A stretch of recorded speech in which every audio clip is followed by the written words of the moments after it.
All right, so Aaron and James, have we admitted everyone?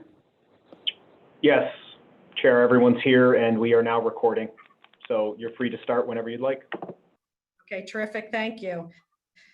Well, good evening. I'd like to call the November meeting of the City of Troy Planning Commission to order. Taking roll call, Barbara Higbee. Here. Thank you. Anthony Moen. Here. Suzanne Spellin. Here. Sara Wengert. Here.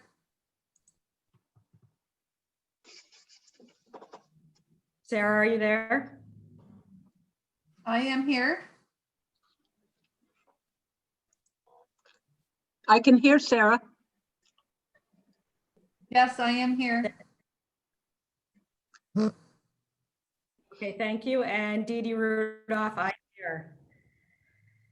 All right, so we're going to begin the meeting with the consent agenda. There are 3 items on the consent agenda. I'll read them as follows. PLPC 2020-0062, located at 234th Street. This is a change of use, type 2 seeker.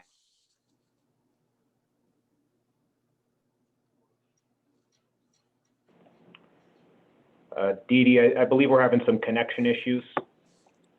365 Second Avenue. It's a change of use.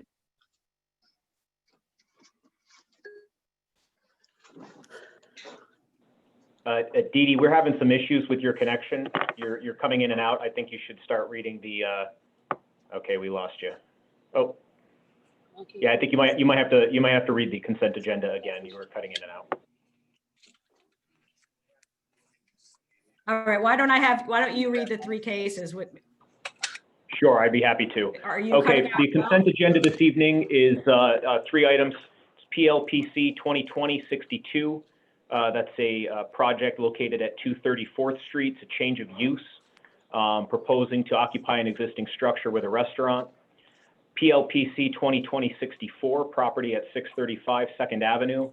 That's a proposal to convert existing assembly space into 2 residential units. And PLPC 2020-66, that's a proposal by Capital Roots to construct a 20 by 60 foot pavilion at an existing facility on 8th Street.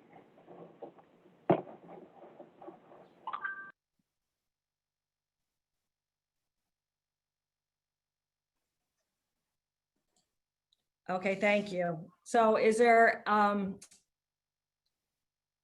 anybody here from the public who has any comments regarding any of these 3 proposals?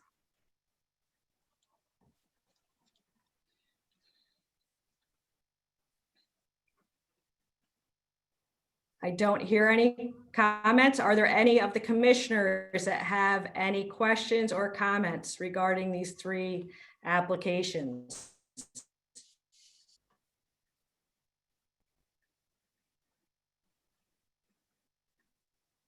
No, I'm just making sure you guys can hear me, right? Yes, No comments, Judy. Thank you. I can hear you. Yeah.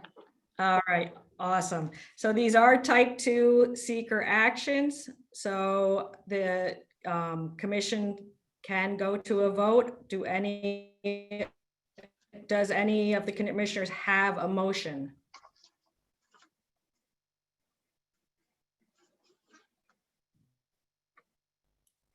Is there a motion for the consent agenda? Dee Dee, hi, this is Barb. Can you hear me? Yes, Okay, I move I approval. can. I move approval of the consent agenda. Thank you. Is there a second?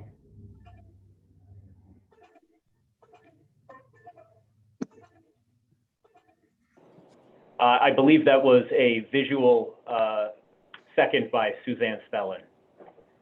All right, thank you. So we will go to a vote. Barbara Higbee? Okay. Yeah, you want to do it?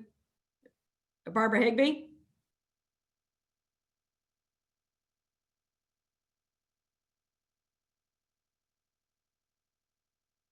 We're going to a vote. Barbara Higbee.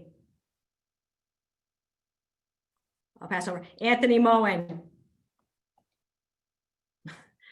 Suzanne Spellin. Sara Wengert.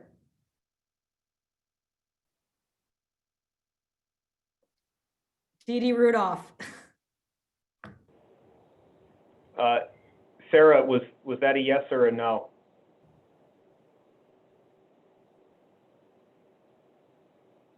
I did not hear.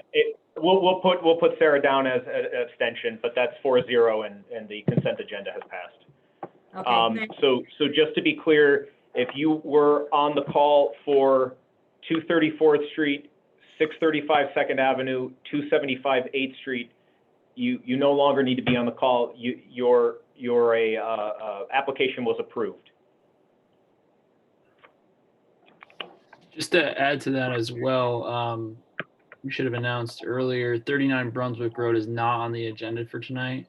So if anybody is here from the public just to tune into to that case, 39 Brunswick Road, it's not on the agenda.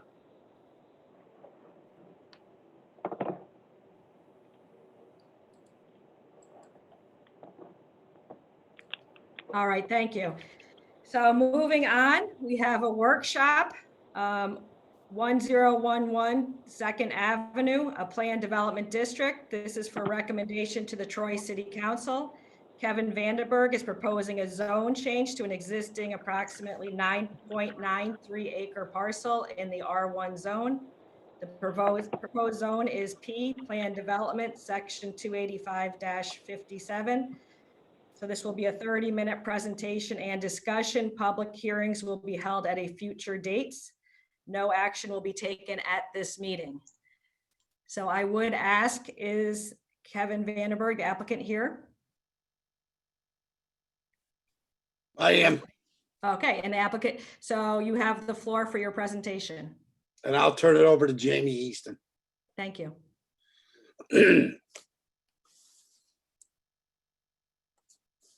Jamie, we can't hear you.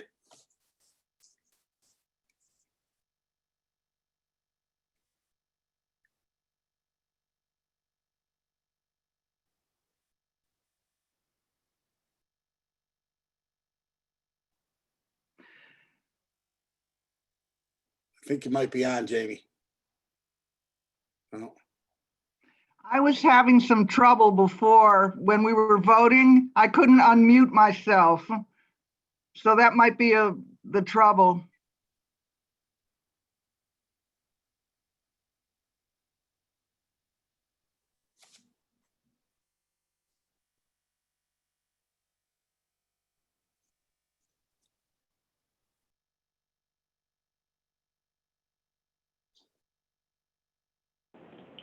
Yeah, no, Jamie's not muted. There must be a problem with the audio on his end.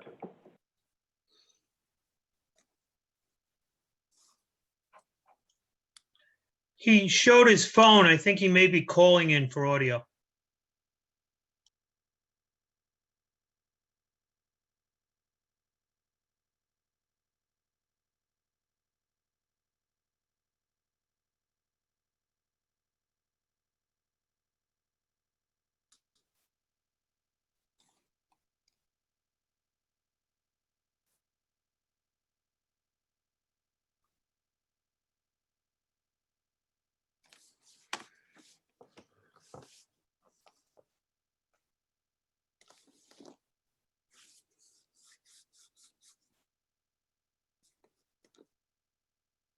Can everybody hear me now?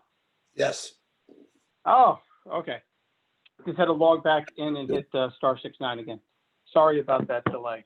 Good evening, board. I'll start over again. Jamie Easton with MJ Engineering.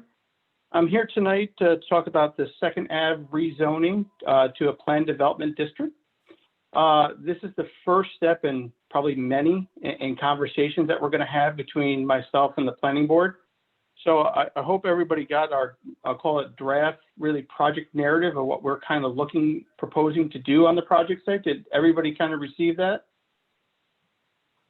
Okay, that's good. So in that document is obviously there is we look at it as two different ways. One is, as you look at a conforming project that can be built within the zone.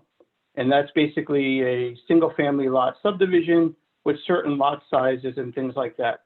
And I outlined what in the concept plan, it shows how many lots, roughly about 38 lots that you could build per, city code, and what it generally would look like. And then I did an outline saying what are basically, what I wouldn't call it the pros and cons list, but I would just say identifying things as we go through that. If a subdivision was to approve or be approved, what would be involved? Length of roadway, water, sewer infrastructure, things like that.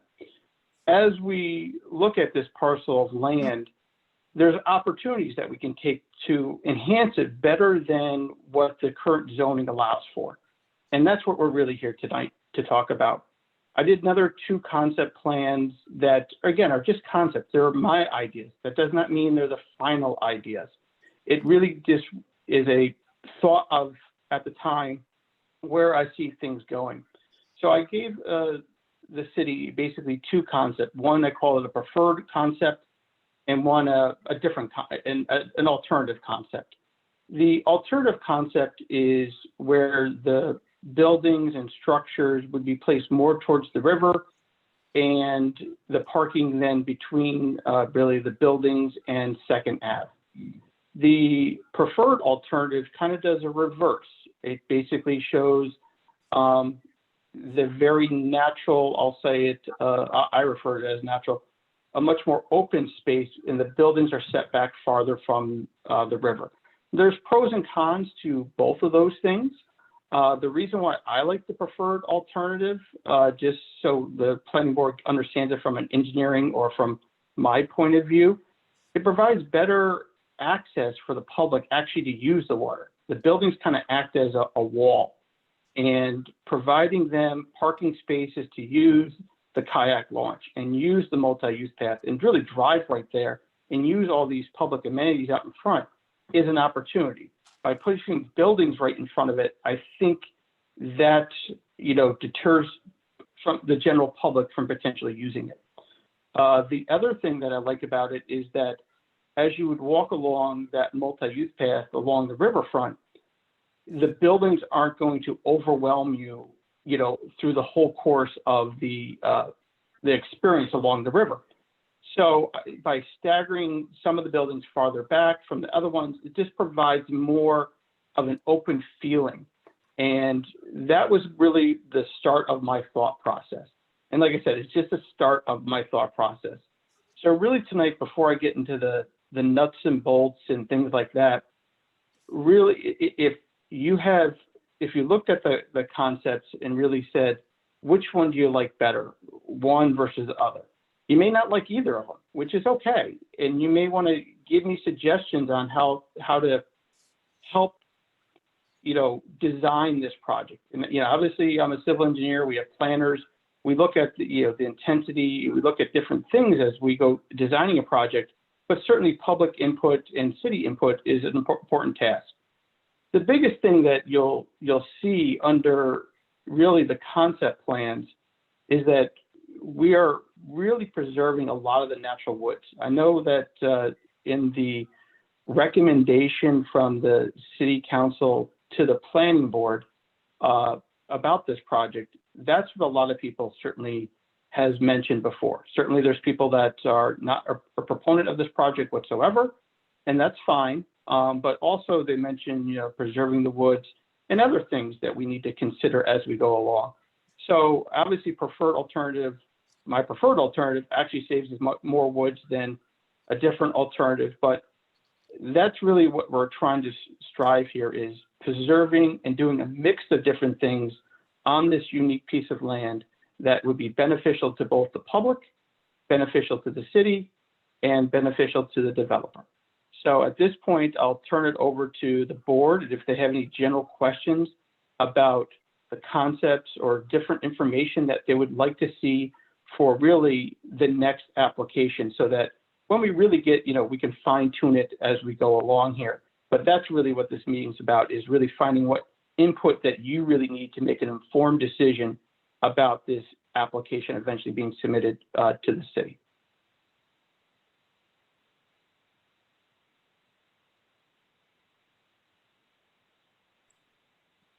Okay, thank you.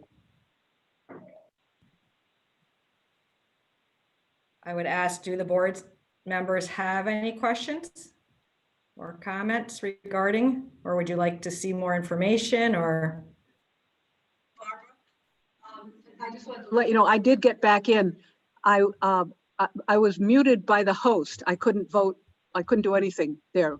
So, and I had a message saying muted by the host, which I'm sure was an error. But now just when he presented, was there a picture to see? I didn't. No, Yeah. No, I did not present a picture. We provided a project narrative. Okay. I'm assuming all the board members got a copy of that PDF document. Certainly, if not, we can certainly send that out. But again, this is more about really ideas and how we can incorporate, improve the design as we go through this. If you have not had an opportunity to review the packet of information that we preliminarily sent, I would suggest just reading that packet, and then obviously the next meeting and probably the next meeting after that, we'll start taking ideas. But certainly you can email me thoughts and ideas and concepts, and I give that to any board member. If that, obviously I don't expect in the next 20 minutes every idea to hit you in the head right now and give me a response to. You may be thinking about it, as you walk or at the grocery market or whatever, something may spur your thought. And certainly Aaron has my email, and you can certainly reach out to me and shoot me any ideas as you think about them as if this happened to come into your head, as I say.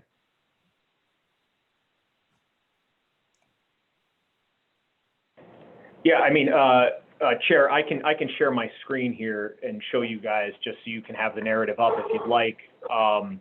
The goal of tonight's meeting is just to introduce the project to the commission and to outline the process that the commission is going to be a part of moving forward. This is not in front of you guys this evening or for the next few meetings for site plan approval. This is for a recommendation to the city council that they adopt the zoning change that's being requested. Actually, I do have a question on that note for Andy, which is, it's my understanding that ultimately this would be a type 1 action, given the, just the pure unit count that we're talking about here, it would hit the type 1 threshold. Is the action for the rezone therefore a type 1 action as well? Yeah, the entire process would constitute the action, the set of activities. So it would be a type 1 action. The only thing that wouldn't be considered an action is actually this board's initial recommendation, because it's advisory in nature only. It's not technically an action, but this would be a secret type 1 action. Okay. I do believe on that note that the city council would like this board to perform the seeker review for the rezoning, because the planning commission, they feel, is better suited to perform that review. And given the fact that they will be having public comments and public hearings going forward, I know that by the time the council receives the recommendation, they would also like a seeker approval at that time. With all due respect to the city council, I agree that the planning commission is far better suited to review the environmental impacts. So they could absolutely, the planning commission can absolutely, declare their intention to be lead agency and obtain the city council's consent, and away we go. Excellent. So commissioners, that's really what's in front of you this evening. With that, Dee Dee, if you'd like, I can share my screen and show the plans. And if you have questions or comments to Jamie, I can just sort of work the slideshow here. This is Sara Wengert. While we're waiting for Aaron to pull that up, Jamie, can I ask for a clarification? I'm looking at the two potential development plans. Yes. Excuse me. And the first, which is C-1 alt, shows what I I am assuming are single family or two family residences distributed around the site. And when I look at the site information, it indicates existing zoning is R1, proposed zoning is R1. And I'm just making sure that that is accurate. Currently, all parcels associated with this proposed project are zoned R1, correct? I can double check that, but yes, I believe they're all zoned R1, yes. Okay, so Well, there's two parcels associated with this project. One is within the city, one is not. Only the parcel in the city is zoned R1. The parcel that is in the adjoining town, I wouldn't be able to tell you what zone that's in. understood, I think. So, Aaron, could we look at the other alternative, if you wouldn't mind, go to the C1 alt?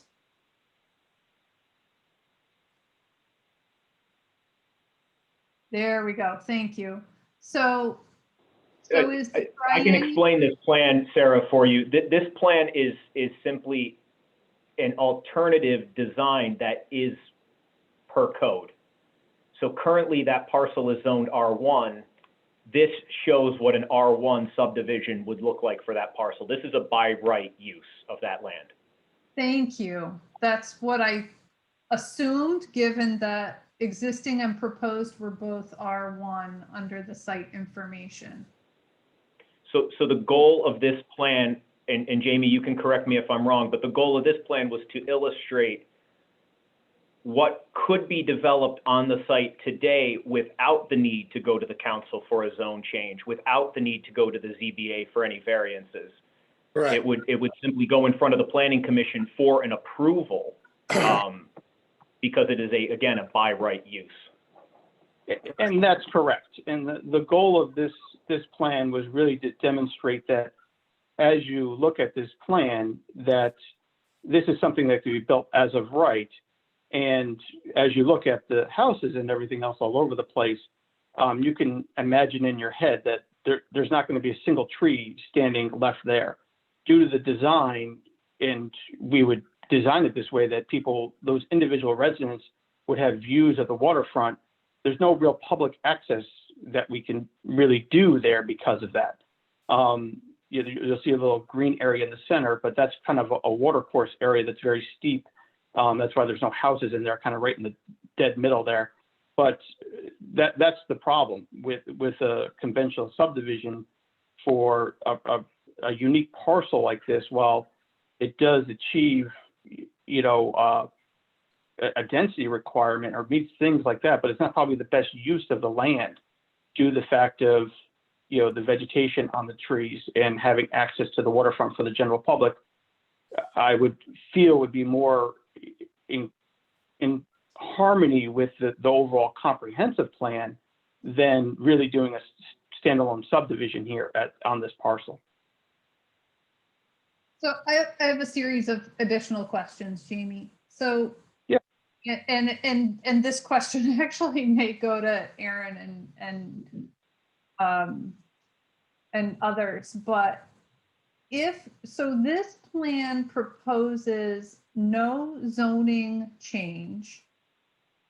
However, does it require subdivision? And I know, Jamie, that this isn't a fully developed plan, but would the presumption be that these are single family homes owned by individual property owners, therefore requiring a series of many subdivisions? Or is it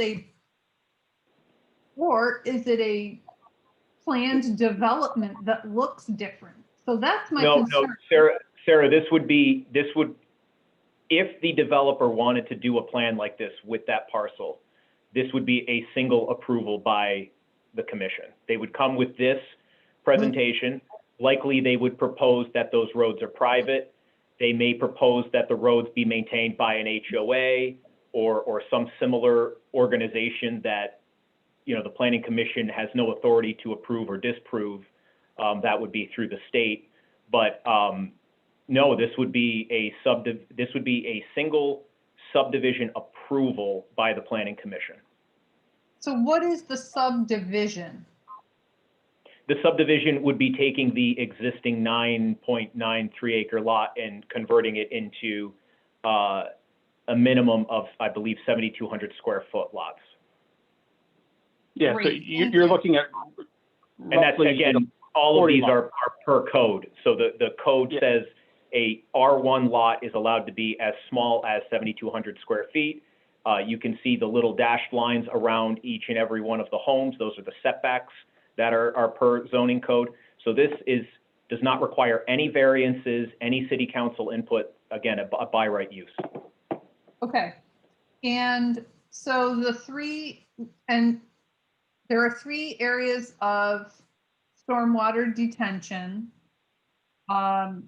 The one in the top right corner would not be in the city of Troy. I'm understanding that triangular parcel is in Scotticoke. Is that true? Yes. That is correct, yes. Okay. Okay, thank you. Can we look at C-1, please?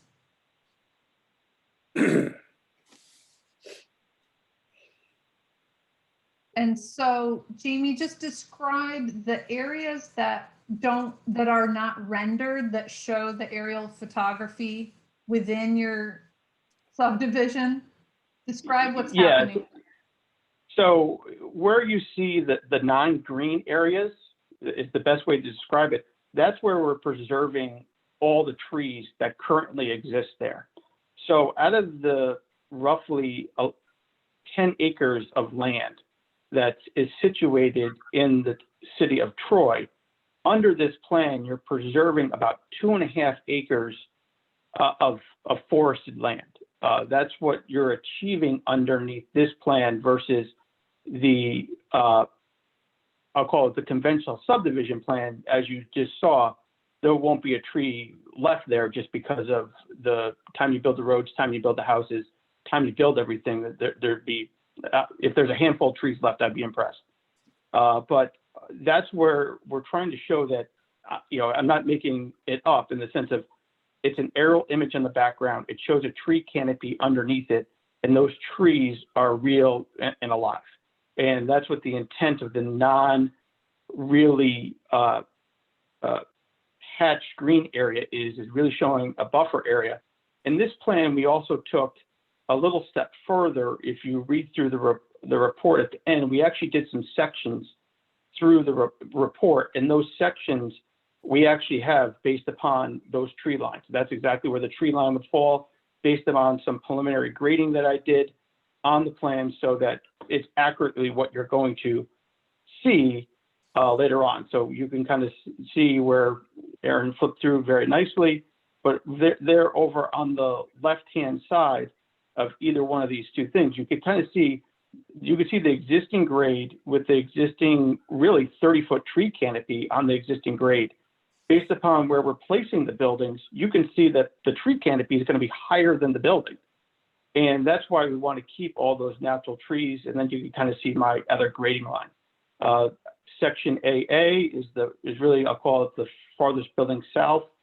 That, it just due to topography will be really difficult to keep some of the existing tree canopy. And that's why we show it as no tree canopy being proposed. But certainly if you look at the aerial image, in this area, there's not a lot of trees until you get towards the river right there.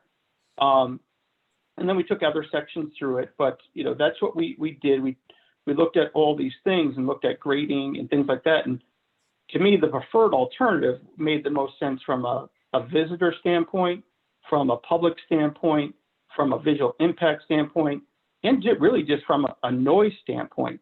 Those buildings, while being 4 stories tall, you have a lot of, watercraft on the Hudson River. That noise, certainly goes to the residents that are, right up, to the, I'll call it that'd be the east of 2nd Ave. The buildings themselves actually act as noise walls. So just as you drive down the highway, you see those noise walls that they look and they put barriers up. buildings act as noise barriers also. So some of those things that some of the noise impact that some of the residents actually experience due to the motor crash on the river will actually be lower if the buildings are built. But there's lots of things, you know, we can look at and move buildings around to reposition things and look at lots of different things. But this was just my first thought, and it was really my take on it. So I definitely would love to hear more about what the planning board likes, doesn't like, or whatever happens to be.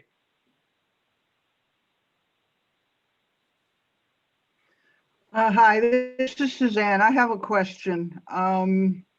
The Native American site that's on this ground, can you show where that is?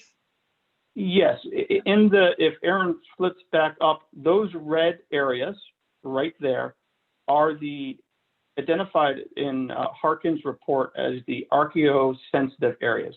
And what does that really mean? The archaeosensitive areas are areas that we need to do additional studies within those areas. And after that, we follow SHPO's recommendations on what has to be done if we find anything in those locations. And sometimes avoidance, like if you look over on the left, where we have the tree area, that's avoidance, where we'll be avoiding those areas. Certainly, you see a big red area with a big brown building underneath it. So some area like that, we'll be looking at maybe artifact retrieval. And then we turn that over to the State Museum, and that's what happens with it. So even though there are pockets of areas which is very typical along the riverfront that Native Americans used to mine out ore to make arrowheads, which is why you see a lot of the red next to the river, most of that stuff would just need to be retrieved before anything is built, and then the building could occur. We will follow all New York State Parks and Office regulations if the project goes through. But that's where the archaeosensitive areas are. Thank you. Yep. Yeah, just to add a little bit more color to what Jamie was saying there, you know, he's right. The Office of Parks, Recreation, and Historic Preservation, the state agency, is going to require that the developer retrieve any artifacts that would be disturbed as a result of this development. So for instance, this parking area here, if the developer is able to place fill in that area and not have to excavate, that would be considered a preservation of the artifacts. So it's really where there are foundations proposed that would require that artifact retrieval. And this design is the least encroaching design for them areas.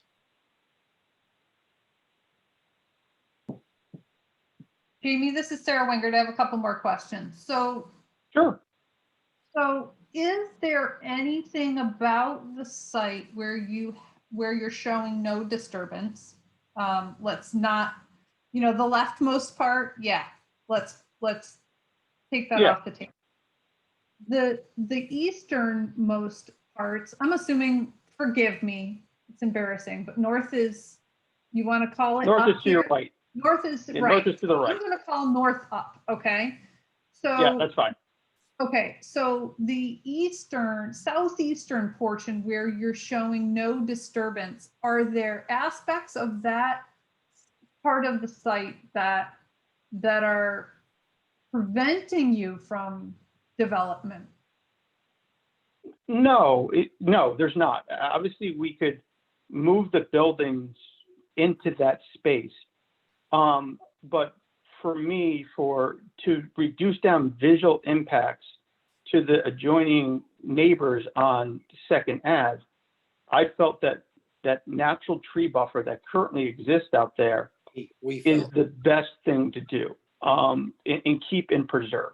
I think that, and that will then have them from a visual impact place, you won't see as much of the buildings. Two is, so there's a lot of benefits there, but I mean, certainly, yes, could I move the buildings there? Absolutely could. But I guess that's a trade-off in the sense if you move buildings there, You then, visual impacts, but you would then maybe preserve more views along the riverfront. You'd have more tree pockets in that location. What I'm trying to do is try to keep also a mass of trees so that, if you walk through them, it's not I'll call it, a 5,000 square foot area with 15 trees in it. I want to have a mass of something. So that was the other kind of design that I kind of looked at and kind of drove to this, that people could utilize that space that some of them are using, right now. So, Excuse Yeah, me. that's really helpful. Excuse me. Kevin, were you going to say something? Yes. If I could just add to that, the land, the way that the riverbank is in that area, that part behind the first building projects out the furthest on the southern portion, and that property where we're leaving the treed area is the highest part of the property. The view off of that point is spectacular. Right, look, you're looking directly at the Waterford Bridge. And the way that as I said, the shore projects out, you're almost a third of the way across the river, across the bridge, looking straight at it. The view is spectacular along that edge. So honestly, the building being further to the south would enhance the view from that building. But I do want to buffer from the people from the south a little more. But that view is spectacular. just so the board understands where Kevin's talking about, that it's an unbelievable view. As the little small tree area to the south where we said we were preserving our avoidance plan, where it says 2 and 6, if Aaron, if you could kind of highlight that area down there, 2 and 6 down to the left, yes. Right up in front of that towards the river, that's where there's a very wonderful view, just where the trees are and things like that. So just to let the board know where Kevin was referring to is that's why we're trying to keep some of the trees there. Is if you come around that multi-use path, we'll have trees also along the bank, but it's one of the best views, from the parcel itself to gain views downriver, and it's right there in that location. So that's why we're trying to, besides provide a buffer to the people directly to the south, that is single family home, it's also some of the best views that the general public can see. And if, right next to that 6, it's tough to see. There's a little square box. The little square box is actually a park bench that I was thinking, as you incorporate those things in, along the bike path, that people are going to sit down, enjoy those views. So it's just all those little things. Oh, it's 7 and 8. It's 6, 7, and 8. Okay. And so, I just want to, not that these questions are necessarily off topic in any way, but the actual placement of the buildings themselves is more of a site plan review item. The decision over whether or not to allow this type of development versus the single family development is really what is in front of the Planning Commission over the next few months here. When we do open the public hearings and proceed, the discussions are really about whether or not it is in the public's interest, in the city's interest, to allow the rezone to achieve a development similar to this, again, versus the allowed use of the single family residence. Thank you, Aaron. You're welcome. So this is Sara Wengert again. I think I'm asking questions for myself, but also for all of the participants in this meeting. I'm comfortable sharing my immediate reaction. I think the development of single family homes distributed evenly across this property is unsavory, though in conformance with existing zoning. I think that this example is thoughtful, but I would suggest it needs to go further to to avoid any areas of archaeological concern. And when I look at the plan with the single family homes and realize that there are 36 of them, and then I look at this plan, which suggests the potential of 231 units, that really makes an impact to me. That is a dramatic difference in the increase, in density of human beings on this property. And I appreciate the buffering, the initial thought of buffering the view for passersby and neighbors, but the visual impact from the river will be dramatic, really dramatic. And when I look across the Hudson River from my office and I see what are, I think, attractive buildings, forgive me for forgetting the name of the development, but where we used to see tanks, Starbucks. giant white tanks. Starbucks. I can't stand, look, I mean, it is, it really bothers me that, and granted, that was a brownfield, totally different scenario. So here we're taking what is essentially a green field and making a significant development here.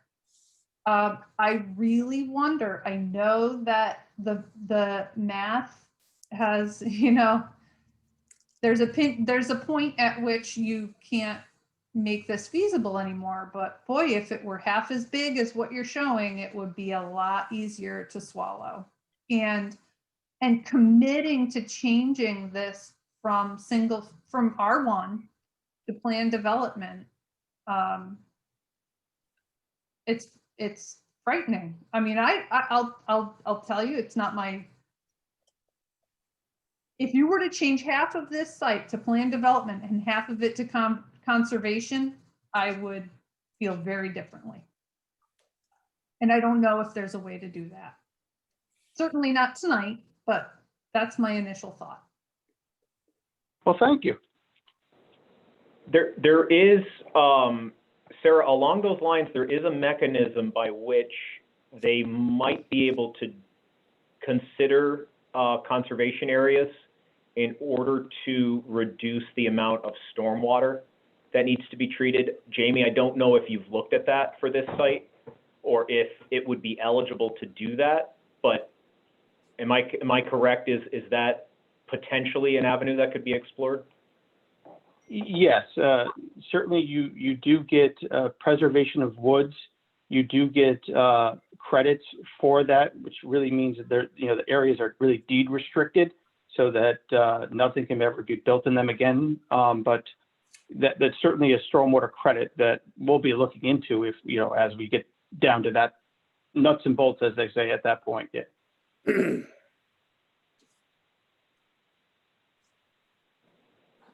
So again,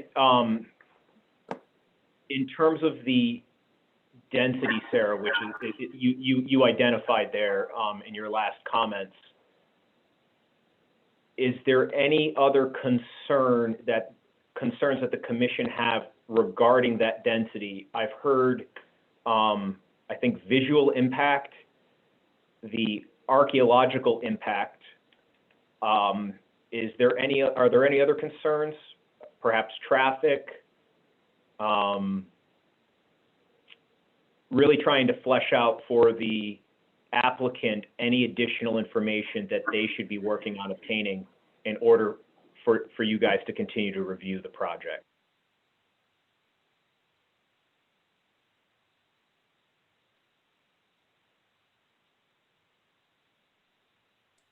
I guess to that end, I assume a traffic study would be performed for this site. Is that correct? Yes, a traffic report will be performed for the site, yes.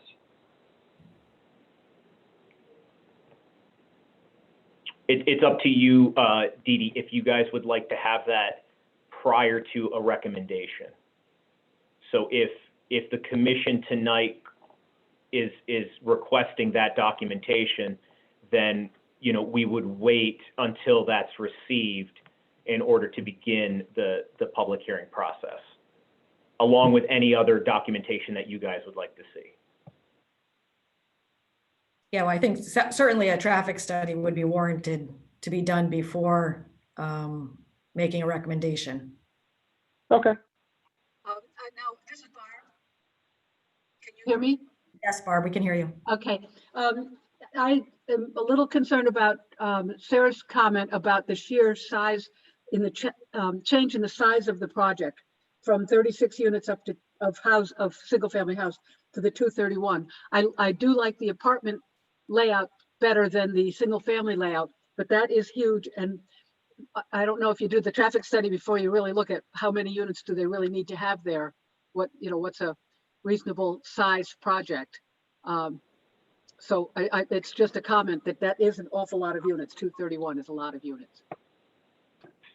Well, if the traffic study were done for the larger project, it would of course apply if there was if the commission wanted to see a reduction in the Okay. number of units.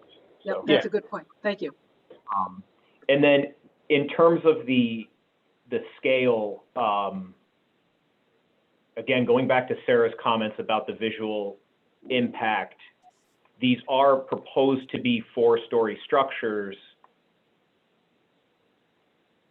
Is a 4-story structure something that could be entertained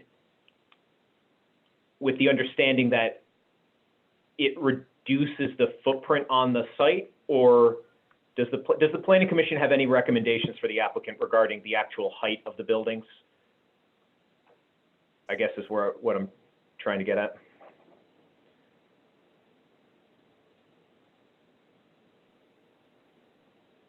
Can 4-story work, or is 4-story a no-go? I guess this is Barb again. I guess I don't have enough sense of the height of the buildings. It's just too premature for me to get a sense out of whether they're 4 stories on a hill or whether it's somewhat muted by the lay of the land in some of the areas. So I just can't even get into that right now. So again, I'm trying to ascertain deliverables that could be presented to the Planning Commission. Would a photo simulation, perhaps, of what this would look like from the other side of the river, would that be useful to the commission? Absolutely, yes. Yes. So would one photo sim, I tell you what, why don't we hold off on where it is? Sarah, have you visited the site, or do you plan to go out and visit the site? Well, I have visited the site, but I have not walked the property. And I would. You may want to, I guess for this, for my next question, you might want to visit across the river, because I guess the question would be, if we're concerned with the view from across the river, it would be, where would you want the photo sim conducted from? Yep, I appreciate your recommendation. You're totally right. And I'm happy to do that. And if you want to give me a deadline, I will meet it. Sarah, this is Jamie again. The 4-story building height is shown on the section views that we kind of show, that Aaron kind of highlighted before, that at the end of this package. So you do get a sense of, from those sections, that one and the other one, the next page too. But you can see where the existing grade is noted, where the finished grade is noted, what's the elevation of the building. Those are all 4-story high buildings with basically parking down below, buried in the ground. So if Aaron goes down to just scrolls down a little bit more, right there, if we go to our left, it's 4 stories facing the river, but on Second Ave, you can see the existing grade as it rolls up the tree canopy, and then we're basically depressing the building. So you can kind of see that the finished floor of the garage or that structure is actually lower than Second Ave. And that's what we're trying to show in these slides, or those section views. And the same thing's on the next page too, is that where we did sections, through there, that the visual impacts, that's kind of funny because it's just the section line, but you can kind of see, but, all these things, the existing tree canopy of 30 feet is taller than a 4-story building, based upon where we're projecting to put the finished floors of the buildings.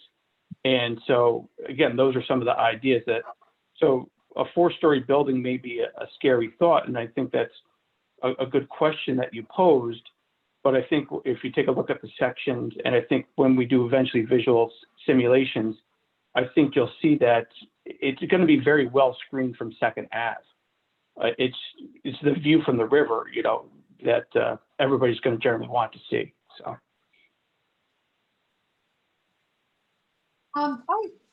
Thank you, Jamie, and I will study these. They're That's really okay. helpful. So I just lost my thought. So today, how are people using this property? And I don't expect you to know exactly, but can anybody Well, help us they're understand? currently using the property illegally. It would be the correct terminology. This is a private piece of land that's owned by a private person that Kevin Vanderberg has a contract to buy. And so anybody using this parcel of land is really illegally trespassing on the property. So there's no rights for any individual to go use this piece of land and enjoy this piece of land. I think once we're done going through this process, having the ability for the public to legally use this piece of land and to use spaces within this thing will be a big advantage to the overall community. Agreed. So actually, Jamie brings up another good point there, which is the purpose of this zone change is a give and take. So the give would be allowing the applicant to increase the density of the site, to adjust some of the zoning requirements to allow for a 4-story structure. The take would be an easement to the city for the trail that's along the waterfront, and also for the I believe there's a kayak launch somewhere here. Yep. Yeah, for the kayak launch. So there would be a perpetual ingress egress easement, maintenance easement for the city. This trail would be built on the current proposal. Correct me if I'm wrong, Jamie. Is for the applicant to construct this trail on their dime, and then essentially it's going to be given to the city. So the city would have the ability to maintain it if they needed to, although I believe currently the proposal is to have the applicant maintain it as part of this project. And that is typical of other waterfront projects I've done, in the sense that there's always a perpetual easement for everybody to use. Town of Colony actually forced me to basically have an easement all the way out to, actually 6 parking spaces and easement rights, all the way along the waterfront. But the applicant basically maintains the multi-use path via the revenue as part of the rents, and that's typically what occurs in most of these that I've been experienced with of larger scale projects like this. And so that's the tough, that's really the tough decision that you all as commissioners need to make, is whether or not the public benefit on this is worth that increase in the density.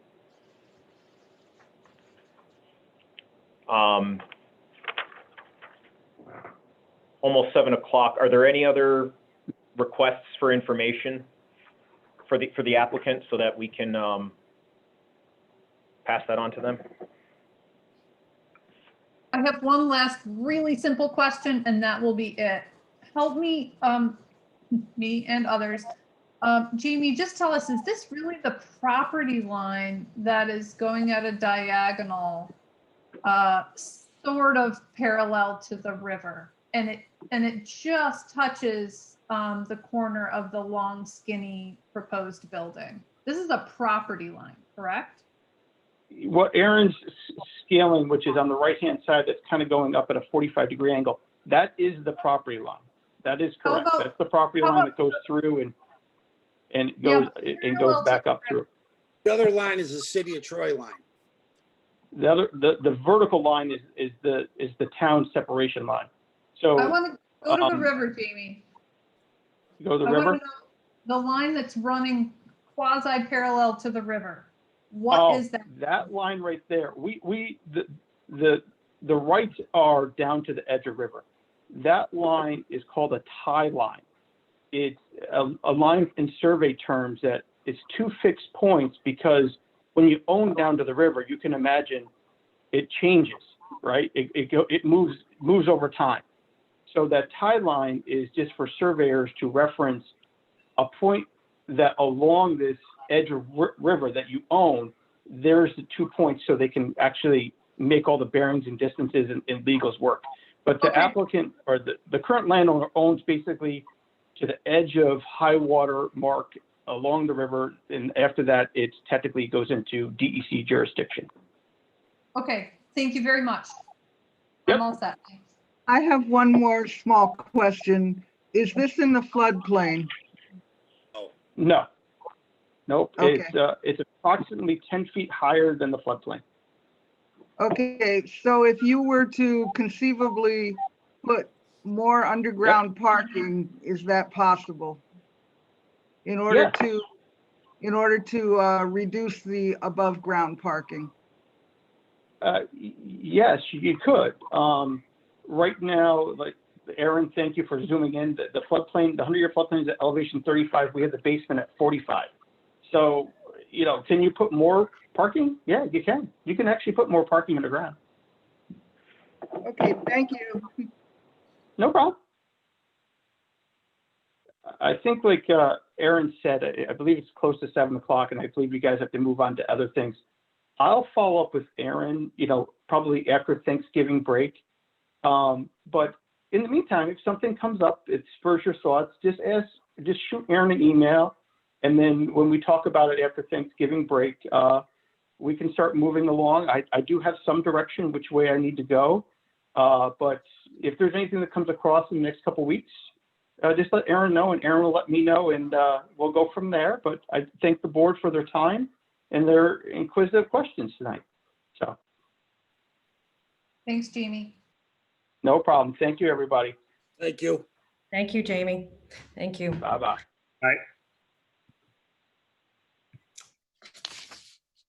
Okay, so now we're going to be moving on to old. Everybody can hear me? I just sound funny. Moving on to old business. So in case anybody joined us, since James said, we are not going to be hearing 39 Brunswick Road tonight. So I just wanted to make sure that if anybody joined us, we have two items. The first is PL 2018-0004, which is 144 9th Street for site plan review and seeker determination. Applicant is proposing to convert a church into 8 apartments. The applicant is represented by Mary Slevin of Stockley Slevin LLP and ADP Engineers. So is the applicant here tonight? Yes, we are. All of us are on. This is Luigi Palesci with ABD Engineers. Great, thank you. Danny Sanders as well, Harris Sanders Architects. Okay, so do you have a presentation or? Yeah, so as we left off at the If you last could. planning board meeting back in August, we've made revisions to the site plans. Those revisions include improvements that are noted on the revised site plan in regards to the sidewalks, the steps, the landscaping, the dumpster, the parking lot configurations, some fruit trees and picnic bench has been added. We've revised the floor plans and submitted that, which shows you the ingress and egress doors for each of the units, as well as those doors and ingress and egress for the units, we've also added sidewalks on our site plans that corresponds to where the doors are going to be kept or installed. And then lastly, discussion with the city engineer, Chris Whalen, in regards to the existing sewer connections. We've discussed that with them. We've provided an engineer's report. And according to Chris, with the sewer connections for this proposed development, he does not see any concerns or does not anticipate any long-term issues with the sewer capacity that's available. And, you know, this project could connect without any further mitigation. I did speak with Aaron Vera and yesterday in regards to the site plan revisions that I have submitted, as well as, you know, my conversation with Chris Whalen and the engineering report. He did have some, you know, minor comments that we could certainly add to the site plan, and we can discuss that tonight. But as far as the revisions that were made, you know, they are noted on the plan. I would like to note that Mr. Kersner, the applicant here that's has the project under contract, he has walked the site with contractors as well. And, you know, he understands that from our last meetings, the conditions, the existing conditions of, you know, the current fencing, sidewalks, need some work. And, you know, those are noted on the revised site plan. There are some fencing that's down, and he knows he needs to repair the fencing and make some repairs and fix them. So that's with the fencing. And then as far as the sidewalk will be cleaned up, weeded out. There are a couple areas where some portions of the concrete sidewalk on 9th Street and Eagle Street need to be ground down so that they can eliminate any tripping hazard. And then with the existing trees along Eagle Street, they've actually uprooted some of the concrete panels. We can't grind those down, so certain panels would have to be removed and replaced. So, you know, Mr. Kersner certainly wants the site to look as good as the planning board does. So, you know, we hope tonight that, you know, there's some, you know, minor discussion here in regards to the plans. If there's any architectural discussion, Danny Sanders from Sanders Architect is on as well. And then, you know, Mary Beth Slevin for any legal matter. So I guess at this point, I'll turn it over to the planning board for any additional questions. Okay, thank you. While the commissioners are getting their questions or comments, I would ask, is there anyone here from the public that has any new comments tonight?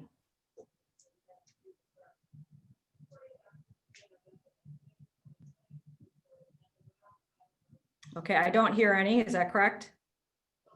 Hey, this is James in the planning department. Just wondering if you had those revisions, or Luigi, you mentioned a lot of stuff I think that takes into consideration my comments from the last meeting. I was just wondering if you had those represented and could share that in your presentation. Yeah, I could do that. Let me see here. Ooh, you gotta enable me, I think, to share screen. Try now.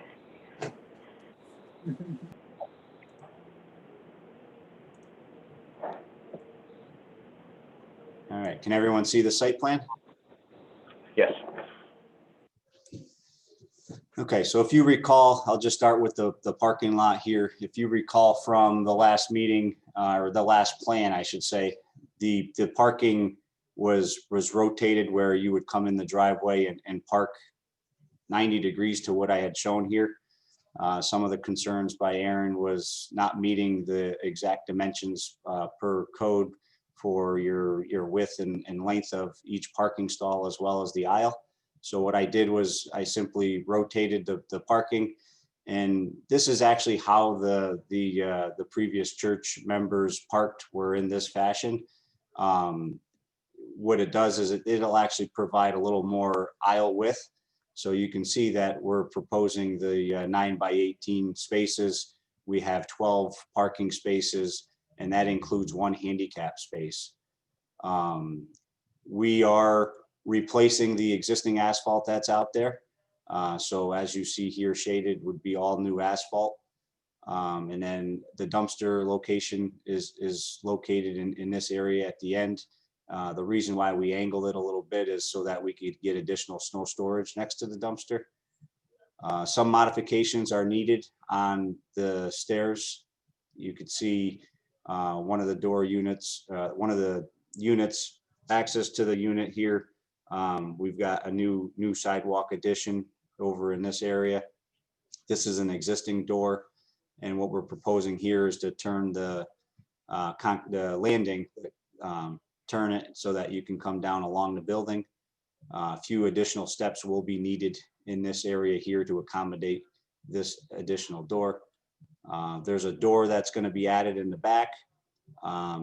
That is sort of recessed because the grades around here are, 2 to 3 feet higher. So this door coming out from the floor elevation would have to come up a few steps. And then we've added a sidewalk that would take you to the existing sidewalk on Eagle Street. We've got several notes on the plans for fencing to be replaced, like we talked about, replaced and or repaired. We are keeping the chain link fence along the north side and east side. In the southeast corner is where, if you've been out there, this is where the fencing is kind of ugly looking. And, like I said, Mr. Kersner is aware of that, and he's not going to leave it like that. He's going to make the repairs necessary to make the fencing look appropriate. What else? The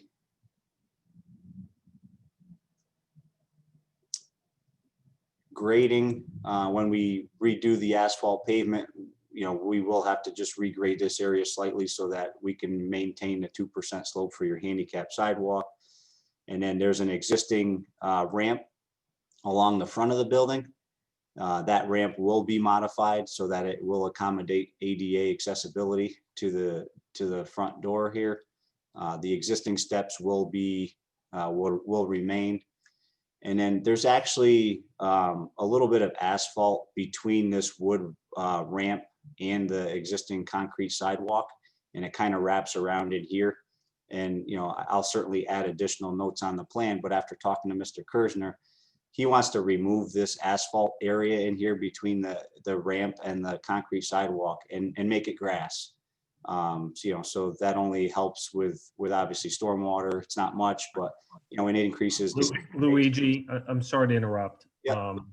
The area that we're talking about removing the asphalt is actually between the sidewalk and the street. Oh, okay. Okay, so it's that area. It looks like somebody just threw a barrel of asphalt on there. It's pretty ugly. Okay. Sorry to interrupt. No, that's okay. So I remember you saying that, but my apologies. So it's between the asphalt and the street side. So that will become green. And then the couple of fruit trees are on the second tiered retaining wall up in this area here with a picnic bench. That was something that was discussed at the last planning board meeting. And this concrete wall will be fixed up as well. It's kind of broken apart in this area here, and that will be repaired in kind there. So those are the changes. We've got additional notes that we've added to the plan, referring to the architectural plans in regards to, the windows. Some of the stained glass windows along the front of the existing church will remain. It keeps the character. And then all the other windows will be replaced with casement windows. And that will be noted on the architectural plans. And then Any lighting will have cutoff shields so that the lighting is aimed downward. There are some building mounted lights on the north face of this building here as existing. And, being that there's residents to the north, a cutoff shield could be installed on this light fixture to aim the lighting downward. And then, yeah, as far as the sewer and water, like I said before, that is, we're going to utilize the existing laterals for that, as discussed and agreed with the city DPU.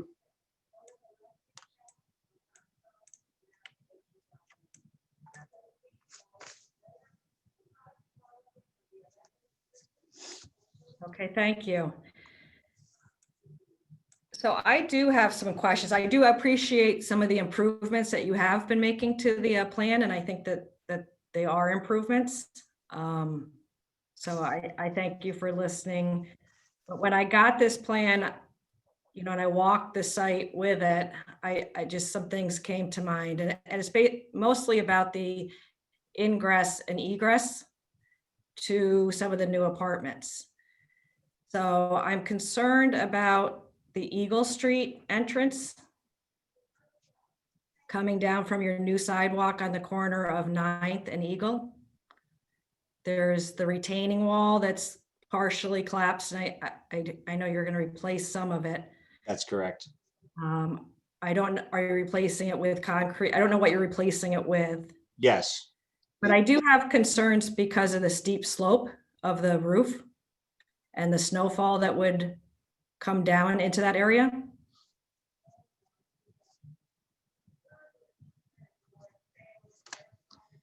Okay, maybe Danny can answer that, but sometimes. Yeah, if there's a drainage issue or anything, we'll address that with, It's not so much drainage, it's a very steep church roof. And I feel the snowfall is going to come in between the building and the retaining wall, which is where the entrance is. okay, we can address that again, maybe with snow slides. But that retaining wall, a lot of that damage is just because of the roots and the like on the sidewalk that have lateral pressures caused the cracking of that. So our contractor has already looked at that and is providing a scope of work to repair that. Right, but now you're having it as ingress and egress for occupants. And there will be snow storage in there. There'll be potential for water, rain runoff from the roof, ice. So it's not just the retaining wall failing, and that you're fixing it. It's the accessibility, providing a clear, unobstructed entrance and exit.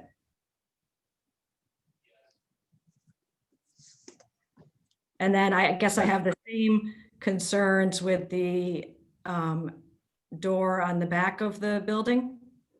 I believe that. Again, that would have an area drain, that would have drainage at the bottom. You're talking about the rear yard? Yeah, so again, the slope of the roof, the snowfall coming into that area, there's nothing to prevent the snowfall from coming off the roof into that stairwell, potentially blocking occupants in there or preventing them from getting in there. That would have to be a maintenance item that we would be talking about with the owner to take it to address that as. Well, again, if the snow falls off the roof at 2 a.m. Right. Our occupants at 2:15 when the fire alarm goes off going to exit.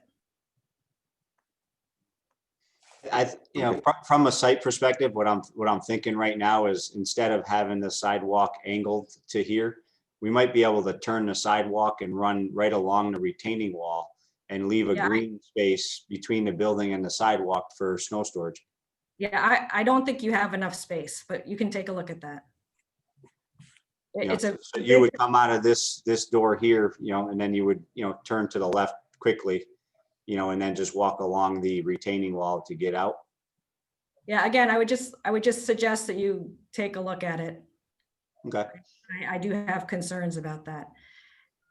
And then I guess if we're continuing on our ingress egress, so then continuing to the back, that back corner door, This So, one here, no, go up to the top of the stairs. right here? Yeah, so that door is not, I guess I'm not, the door isn't shown there where, is that the existing door? I guess is my question. Yeah, there is an existing door there now, and there's a 'Cause the landing exist- there as well with steps that go straight out. Yeah, So that, the door is located not in the corner. It's not exactly where it's shown there. Okay, So I think that just needs to be relooked at as well. okay. Well, wherever that door is, the steps would need to be modified to create the landing coming out of the door, and then, you know. Right, but I think we'd like to see that on the Yeah, I site. could certainly update the site plan, you know, as we're discussing right now, no problem. So I'd like to see those, the stairwell, the design, all the elevations are on here, but it's not, the door isn't where it's shown. And then I guess I have questions. Are you putting in new doors? Danny? Yes, yes, in the existing locations and existing masonry openings, yes. Okay. And we're And then- adding a new door on the yard side there with the retaining wall. Yeah, and so right where you have your cursor now, go. Right. Yeah, and then back where you had your cursor. Right here? So, yeah, I heard during the presentation that was an entrance to an apartment, but I don't think, is that an entrance to an apartment, or I thought that was just a mechanical room? That's the mechanical room in the lower level Okay. So that's a new door, a new entrance. for the mechanical room in the crawl, in what's a partial basement. Yeah. There's headroom in there for the mechanicals. Yeah, and then there is an existing door along that stairwell that's just not addressed. So I was just wondering, are you removing that existing door and I blocking believe we're the? infilling that. I'll double check. That's not necessary to get in. Okay, so again, I just like these details to be a little more clear on the drawing, and I do appreciate that the owner is considering doing some more improvements, but I'd also like to see those improvements on the plan. The building mounted lights, I mean, you talked about lighting, but I only see one light being pointed out on the plan. I'd like to see lighting for all the entranceways as shown on the plan. Well, those lights are just gonna be your typical residential door light. The light that is on the plan here for site purposes is for the parking lot. Okay, I didn't see any lightings on it, like anything just implying there was any lighting for any of the, walkways or entrances. Right, the lighting would be, like your typical sconce light Carriage. next to the doorways. Okay, so would there be any lighting for that walkway from Eagle to the back entrance? I don't know how to call these entrances. We need to leave them A, B, C, or D. But for that entrance, is there any lighting from Eagle Street to that entrance? I don't think we were proposing any. Do you know are there any street lights there? There is street lighting there. Is there street lighting there? Okay. Yes. Just from a security standpoint, from a safety and security standpoint. For the doorways, are the swings shown on the site plan, are those accurate? Some are showing swinging in, some are showing out. Yeah, so in terms of, Chair, in terms of your concerns about the snow at doorways preventing egress in an emergency, I was thinking, would an awning over the doorways be sufficient to alleviate that concern? I mean, that's typical of in most northern climates, that's how you provide for that scenario, is you keep snow out of the doorway so the door can open. Once the door can open, it's an emergency, if it's a foot of snow outside, you're going for it, right? Yeah, no roof overhangs were provided or shown, but there's also the issue, Aaron, of But then those doors swing in, so whether there's snow outside or not, you'd be able to open the door, right?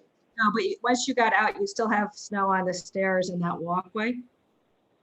That's a pretty steep roof that's leading to that it's not just the opening, it's the stairs and the sidewalk as well. not the entire sidewalk, but the sidewalk where the snow would be falling from the roof. It's a very large roof. I mean, this is an old church, so it's a steep, large roof.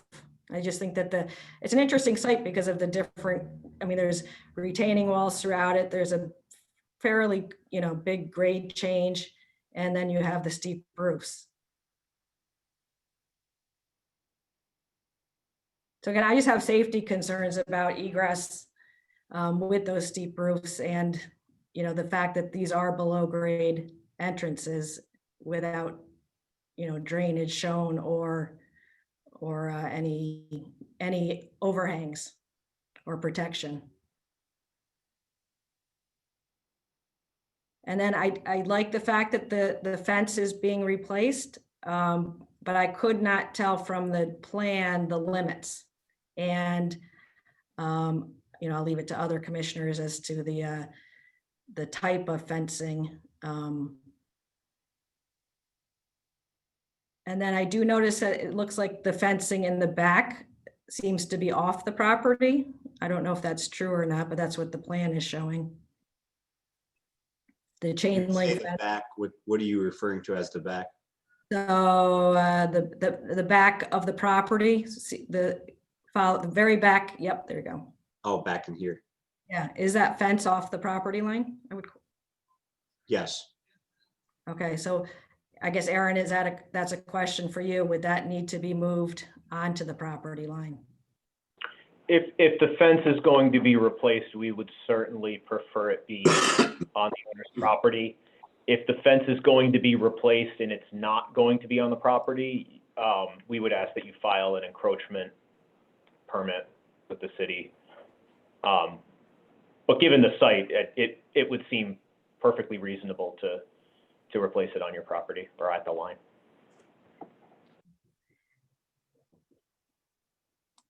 So, and then I guess since we talked about snowfall, I would just want you to look at the snowfall onto those parking spaces as well, the ones closest to the building, just to be sure that you feel comfortable that, again, that is a very steep slope. And when the snow falls on it, is it going to land on those parked cars? I mean, the parking layout is no different than, when the members had it as a church, right? When it functioned as a church, we're not adding, or we're not moving the parking spaces closer to the building. So No, but they probably weren't going to church during a major snowstorm, I would think. right. What's the roof made out of? Is it slate? No, I believe it's It's shingle. Shingle. I mean, isn't it? I guess I'd be surprised if there was a lot of snow buildup on that roof because it's. We're gonna find out in the next few weeks, right? Well, I mean, historically. Yeah, it's Yeah, just. you I look think at- there's plenty of storage room here. I mean, if the parking was right up tight against the building, then yeah, I would understand your concern. But having this little green buffer here, certainly provides adequate distance. I'm not as concerned about the parking because it's not a health safety issue as I am about the doors, but I would just like you to take a look at it, just Yeah, because you could narrow that aisle and move the parking a little bit away from the roof if you wanted to. yeah, it's possible, but I'm trying to set up for maneuverability, in and out. Okay, so I guess I would like to see just some more detail. So instead of just getting called out that, replace, portion of the retaining wall, I'd like to know, I'd like to just be sure to know how much of it, what the limits are. Because again, and are you replacing it with what? Are you replacing it with concrete? Are you replacing it with wood? Are you, what is the? It wouldn't be wood. It would be concrete. I'd just like to see that on the plan. We can add that, replace retaining wall in kind, right? It serves a function, it's concrete, whether it's a Versalock concrete wall or poured concrete, it's a concrete wall. But we can certainly add additional notes if you need that clarification. Yeah, I would like it just because it is failing in places and I'd like to know the limits of which you're replacing it. Thank you. Do any other Hey, commissioners? Dee Dee, I'm sorry to interrupt. I know you asked for public comment earlier, but I believe there are some folks on now who may have missed that window.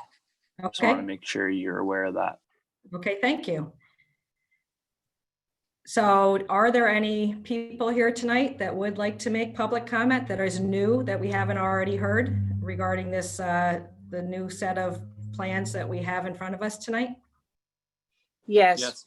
If you could please state your full name, state your address, and again, try to keep your comments to about 3 minutes or less, and try not to repeat comments would be terrific. Thank you. Jack McGuy, 221 10th Street. I'm an adjoining landowner, and I'm just reviewing the plans for the first time now. So I'm developing my thoughts as we go. The first concern I have is about the windows, the loss of the historic windows. It seems to me like on the north side, there are some stained glass windows which are proposed to be removed and replaced with casement windows. I wanted to clarify if that was the case. That's my concern. I think other people in my family have some additional ones, so as not to repeat. Thank you. Just, there's one window on the north side. Currently stained glass window that's going to be maintained. The other one, there's no other openings on the parking lot side. So just to clarify, so there are no proposals to remove stained glass windows currently? Not on the north side. They would be removed and replaced within the masonry openings on the south side and the lower section behind the retaining wall. Okay, how many windows is that would, stained glass windows that would be removed? There are 4, I believe. Thank you. My name is Amy Halloran, 221 10th, adjacent to the property. And I had put together some numbers about how much a public garden could cost because other developers have done public gardens. The old brick place and the School 10, the former School 10 in downtown Troy. I see that you have trees and a picnic table, but that doesn't strike me as a real public investment in what you're doing. And as someone who's invested 20 years of taxes next door to this property, I'd like to see this money-making factory have some responsibility to what it does to the city, a little give to us.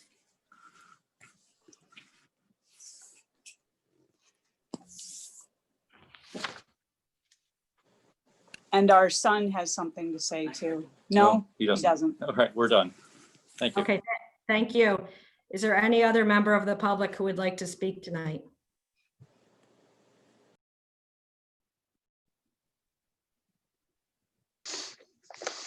I don't hear anyone. Are there any other commissioners who have any comments or questions tonight on this proposal? Dee Dee, this is Barbara. I still have a question about the number of bedrooms versus the number of parking spaces. So this is student housing and they have 12 spaces for 27 bedrooms. And if there were regular apartments, you would go off the unit number. But with student apartments, it really is the number of bedrooms. I know this is very close to campus and the students really can't drive to campus because that would not be allowed. But the number of cars that I'm seeing at student housing is very, very high nowadays. And so I really, I guess, what's the plan for showing that 12 spaces is adequate for 27 bedrooms?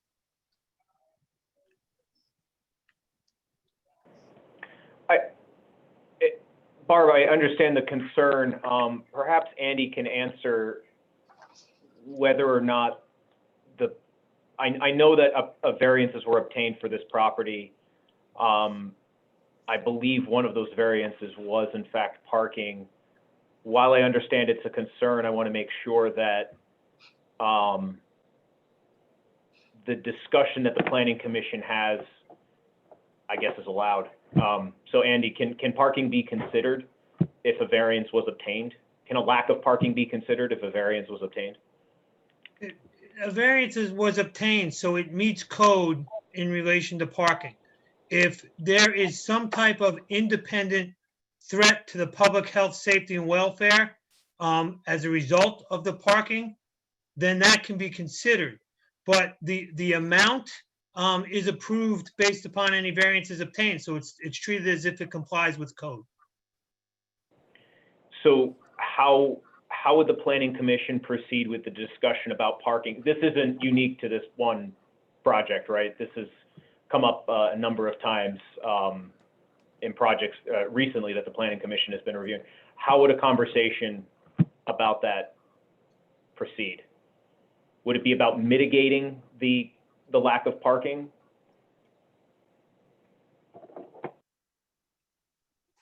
Well, we have to be careful with the terminology we use because legally there is no lack of parking if they've obtained required variances. So there is sufficient parking per code.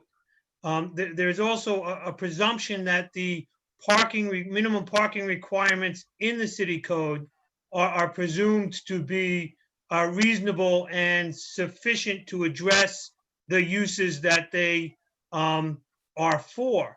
So it's difficult for the Planning Commission to deny a site plan based upon inadequate parking if a variance has been obtained or the project meets the minimum parking for code, again, unless there is some other independent potential threat to the health, safety, and welfare as a result of the parking design on the site plan. I don't know if that answers your question. I don't know either, but that's okay.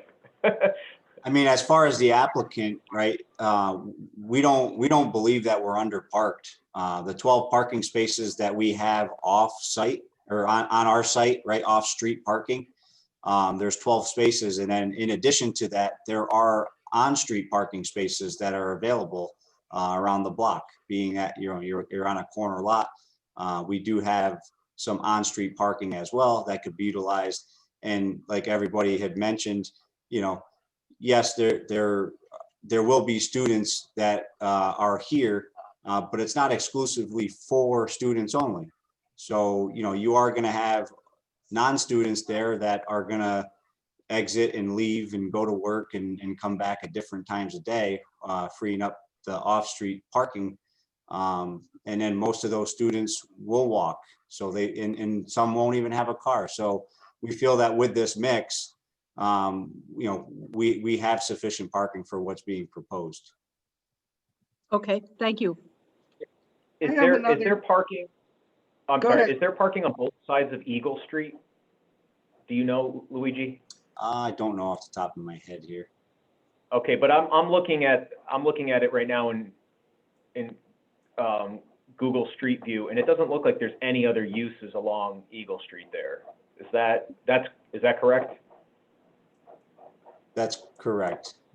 There's nothing facing, right, fronting on Eagle Right. Street, other than, our building, right, with the couple of doors.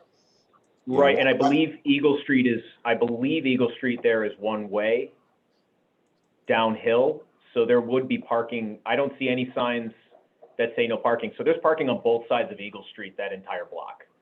And there's no other uses there that would need that parking except for the church. Right, and I would agree to that. And, the width of Eagle Street too is certainly wide enough to accommodate that.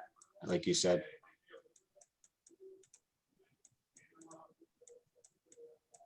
I have a question.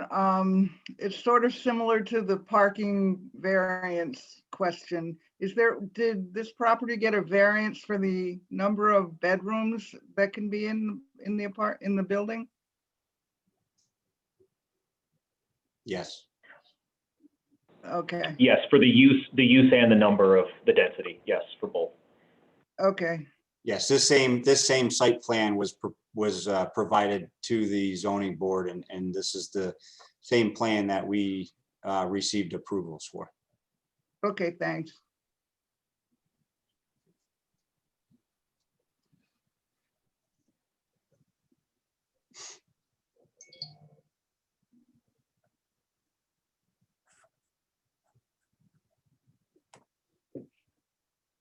Okay, do any of the commissioners have any other questions or comments this evening?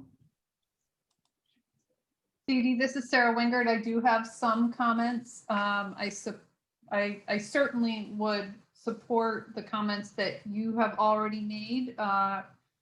In particular, just the desire to see more detail. This is a significant project.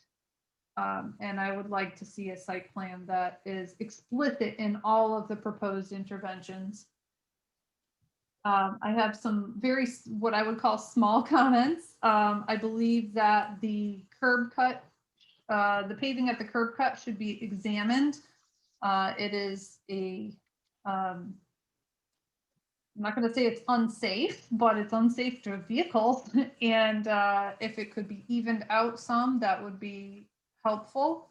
Aaron mentioned the potential for awnings. I would immediately suggest that, given the architectural character of this building, that canopies that are consistent with architectural style be considered and not awnings. I would suggest that the revised site plan be complete with all contours on the entire site plan, so that we can understand the undisturbed areas and what potential improvements could be made there given the topography. And I would also urge that the applicant consider, before sharing a revised site plan, making improvements to that area.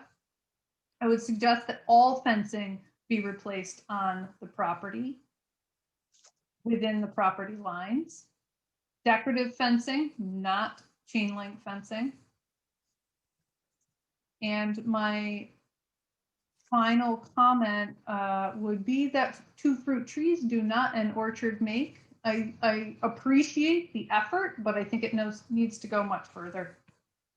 And one more time, it's a beautiful building. And yes, it's sitting there empty, not being preserved, but that is no reason to allow for a project that will potentially continue for decades to not make a serious effort to improve the community in which it is. So those are my comments. Thanks. Thank you, Sarah. Does anyone else, any other commissioners have any further questions or comments?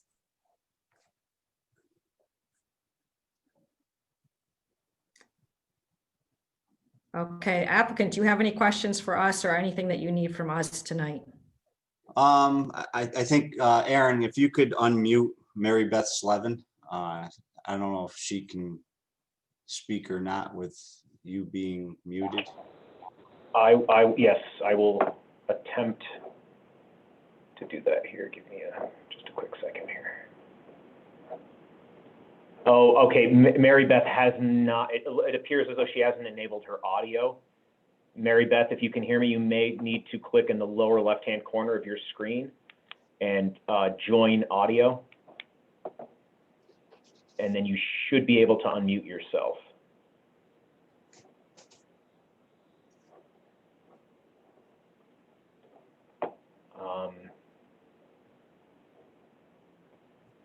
If you called in separately, I'm not sure which phone number is yours, and I wouldn't know which to unmute.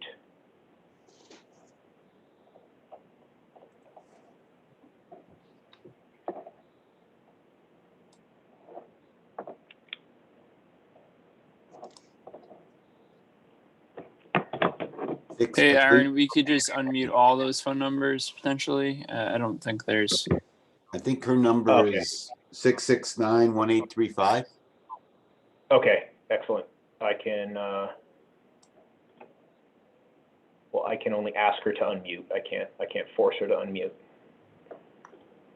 But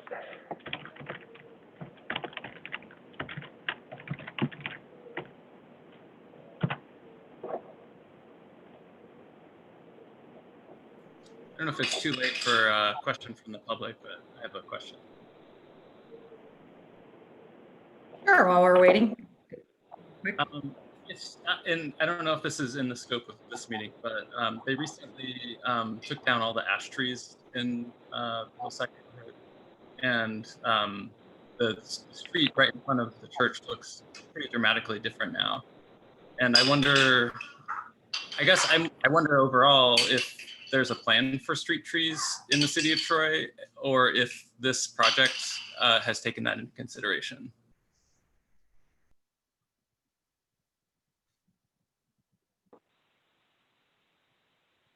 Yeah, Aaron, I don't know if you can speak to the trees coming down in front. I can explain why they were taken down. I know that the city has done an inventory of all of the street trees, and the reason the trees were taken down in that particular neighborhood, along with other neighborhoods throughout the city, is the emerald ash borer. So we were attempting to help eradicate that pest by preemptively taking down some of those trees. Some were infected, but others were just preemptively taken down. I'm not sure currently if the city has a plan to replant those trees. If I could certainly get you that information if you wanted to reach out to me offline. If there is a plan in place to replace those trees, my thought would be that that's not going to take place until the spring. It's a little late in the year in order to plant something. So I hope that clarifies it. Yeah, thank you. I will get in touch. This is Mary Beth Slevin. Sorry for the delay in being able to join. We were hoping that the board. Can you hear me? Yes. Yes. Okay, thank you. We were hoping that the board would be able to give us some final direction on the project tonight. Specifically, we do need to get final direction for either an approval or not. We are out of time on our contract rights, and as a consequence, we don't have the luxury of looking at further time. We certainly appreciate the need to provide further details to the board, and would be happy to provide those, as a condition of any approval, to make sure that the board is satisfied and that staff is satisfied with it. We would, it's important to have that final direction for whether this project is a go or a no-go.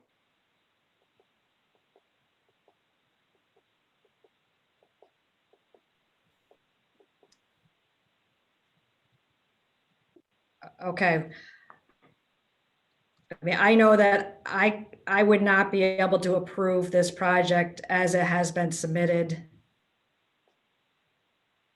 I need to see a more detailed plan before I could make a decision. I don't know what the other commissioners feel. I agree, Dee Dee. This is Sarah. I agree. Could I ask the commissioner? Could I ask the commissioners a question? Sure. Dee Dee? Is the thought that it might not be possible to make the corrections that the board was discussing this evening?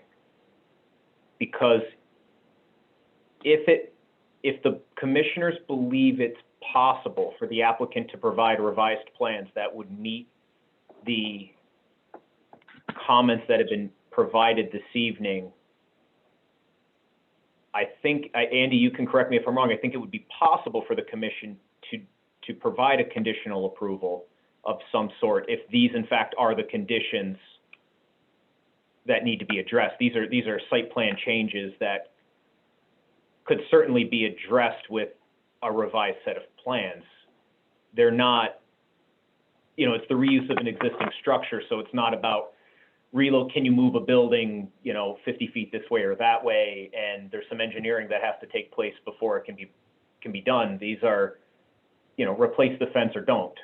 Add an awning or some sort of structure that's more architecturally sensitive, but and the commission may need to see those changes, but I'm not sure if there's a way to have a conditional approval where perhaps the commission still gets to review the plans in the future and determine if whether or not those conditions are met. Okay, well, first, clearly, the commission has the ability to impose reasonable conditions upon a site plan. In a lot of instances, the applicant will agree to conditions, so it's not even an imposition.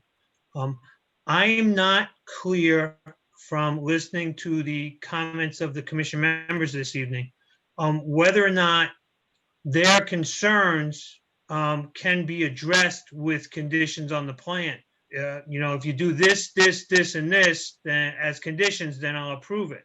I'm not sure that can be accomplished. If it can, great. It's absolutely within the board's purview.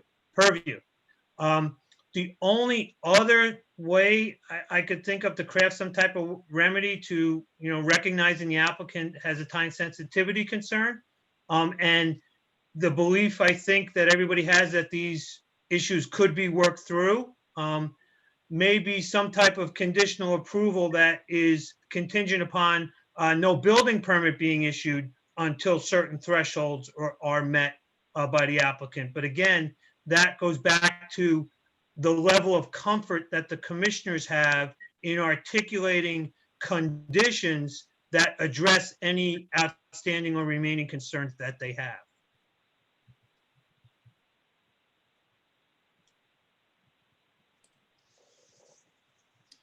Yeah, we would. So this Go ahead, Luigi. is Dee Dee Rudolph speaking. I just do not feel that that we could put the conditions on a plan tonight that would remedy it to be approvable. I think, if you could resubmit a plan, maybe the board could consider a special meeting or something like that. But I do not feel that with the application as submitted, even just verbalizing conditions, that I feel that there's too many outstanding conditions. Yeah, but the discussion that we How the other had, board members. Sarah had mentioned, we're talking about fencing, retaining wall that we know has to be replaced, landscaping. I mean, these are all conditions that in all the site plans that we've done, we've certainly worked with the planning board to meet the conditions. Honestly, I have willing to work with you serious and tell health you and that safety we're going to meet the concerns. conditions. I'm just telling you how I'm not going to be able to favorably vote for a conditional approval. But there's other commissioners. I feel that there are serious health and safety issues with the entrances, the egress, that just is not something. I don't know that you can even have the egress and ingress where you are, which would impact, your floor plans. You need to do a little bit more work and submit something that could be conditionally approved. Well, those have to meet New York State building codes, and they will. That's part of a building permit. You're looking for our approval. I'll ask the other commissioners how they feel about issuing a conditional approval tonight. I couldn't pass seeker right now based on health and safety issues. Well, this is an unlimited action.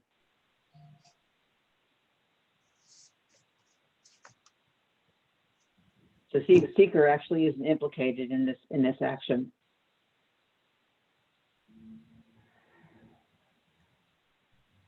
So it really comes down to an issue of as Luigi said, building code. To go along with that, wouldn't it also be part of the in terms of getting a building permit, that all of those items would be addressed and they would have to be addressed to get a building permit? If this would make Do the any other, commissioners feel a little bit better, I would offer to work directly with Aaron as well with these conditions, who can be in touch with, each commission members to make sure, that we're agreeable to, what was discussed tonight. I think you heard the applicant and Mary Beth Slevin. I mean, we're in a time sensitive scenario here. At the last meeting, we've heard your comments. We've made attempt to address those comments and was hoping to get conditional approval tonight. And, I feel that, we keep coming to a meeting and then, there's additional things or more detail that, we can certainly work through now at this point without making any significant changes to the site plan. They're just minor details, if in my opinion, that we could certainly work through with engineer to engineer. This is Sara Wengert, and I don't think that they are minor details. I think that there are some minor details and there are some significant omissions in the proposal. And I'm not Can we comfortable. go over the significant ones so I understand them better then?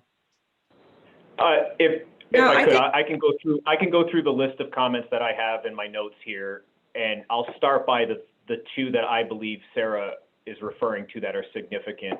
One is a grading plan should be provided.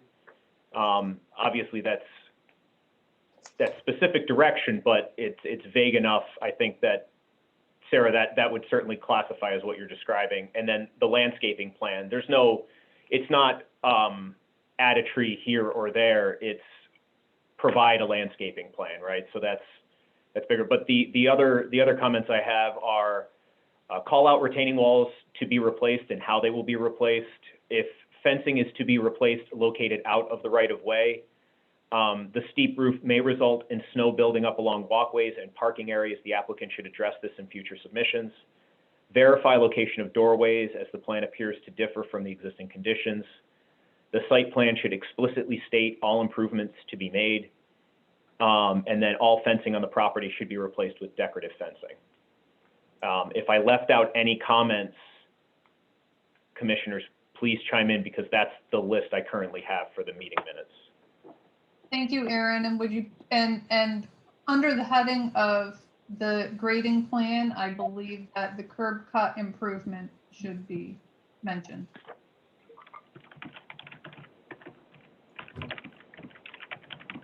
I did provide a grading plan, right? You see the contours in the parking lot? It takes no adjustment at the curb cut.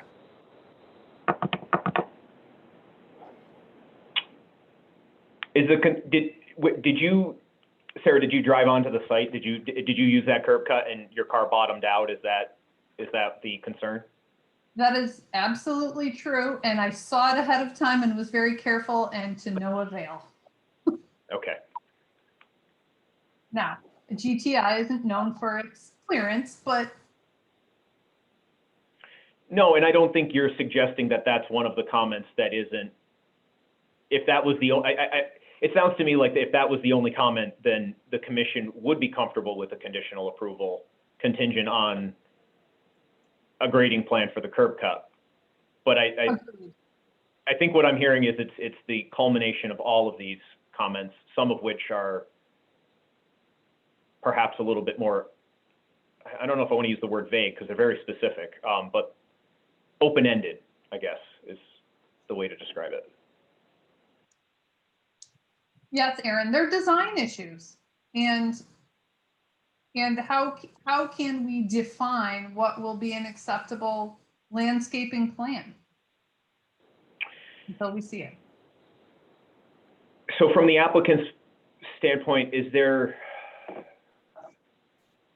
another action that the board or the commission could take this evening that would help alleviate the concerns as far as the contract on the land is concerned. I don't think at this point, we simply are out of time. So we'll have to, if the board is, if the commission isn't able to take action tonight, we'll circle back and see where we go from here. This is Barbara speaking. The board has mentioned that we would be willing to do a special meeting. I don't know what the details might be on that, but I think we're just not going to be able to do this tonight. When could that special meeting be? I have no idea. It'd also be based on when you submitted the stuff to, you'd have to submit it and, usually at least 2 weeks before, and then the public notice. But I think you could work with Aaron offline and figure that out. I mean, I'd like to understand, we certainly provided some landscaping here with the fruit trees, and that's not acceptable for tonight, but, can I get some direction as to what the commissioner's looking for, the commission members are looking for, like how much landscaping, where do you want it? These are things that, the applicant and I need to discuss, to make sure if it's, acceptable to us too. I know there were existing trees here, the ash, as Aaron had mentioned, they had to be cut down because of the ash borer. Are you looking for some street trees? We could add a couple street trees back in, some red maples. I mean, I guess I need some direction because I have a feeling, right? This is now the second planning board meeting. We come back at the third one, and no matter what I propose, it may not be good enough. So can I just get some direction as to what else we're looking for? I think we understand the fence. I think we understand the retaining wall and the steep slopes or whatever, the snow coming off the roof, that Danny will look into that.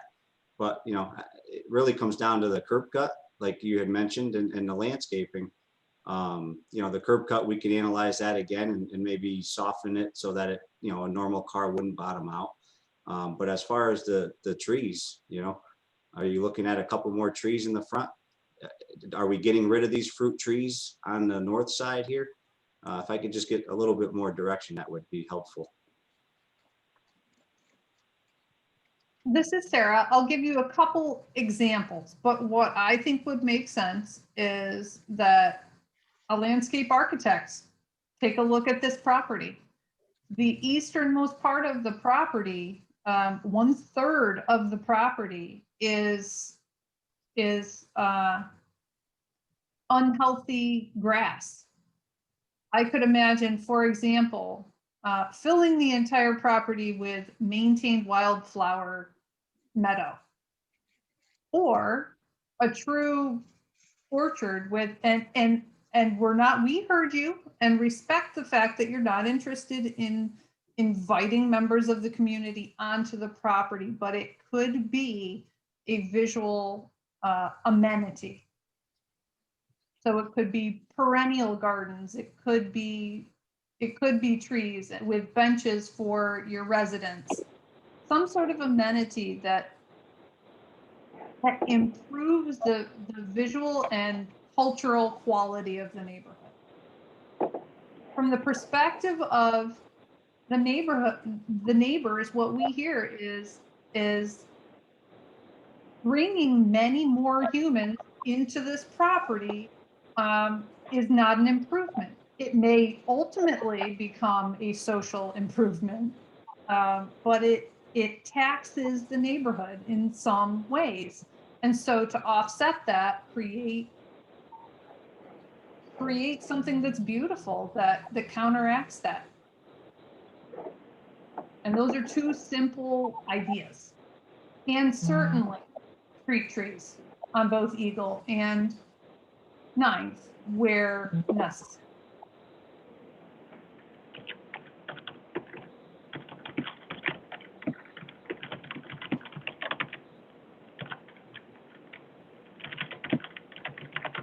Okay, so yeah, there's existing street trees on Eagle Street already. Those would remain, and then we would add, a couple more along 9th Street.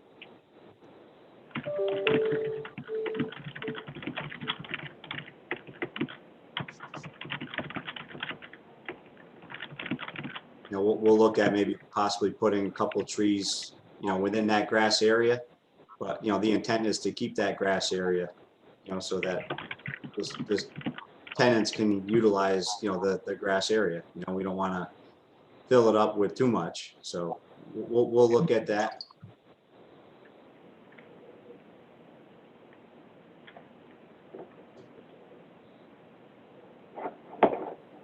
Is that an encroachment on the property where I see the chain link fence dip in? It looks like you guys would otherwise have more area to do some landscaping there. Right in here. Yes, that's correct. Yeah. The property line is right here. It's right along this Okay. line here.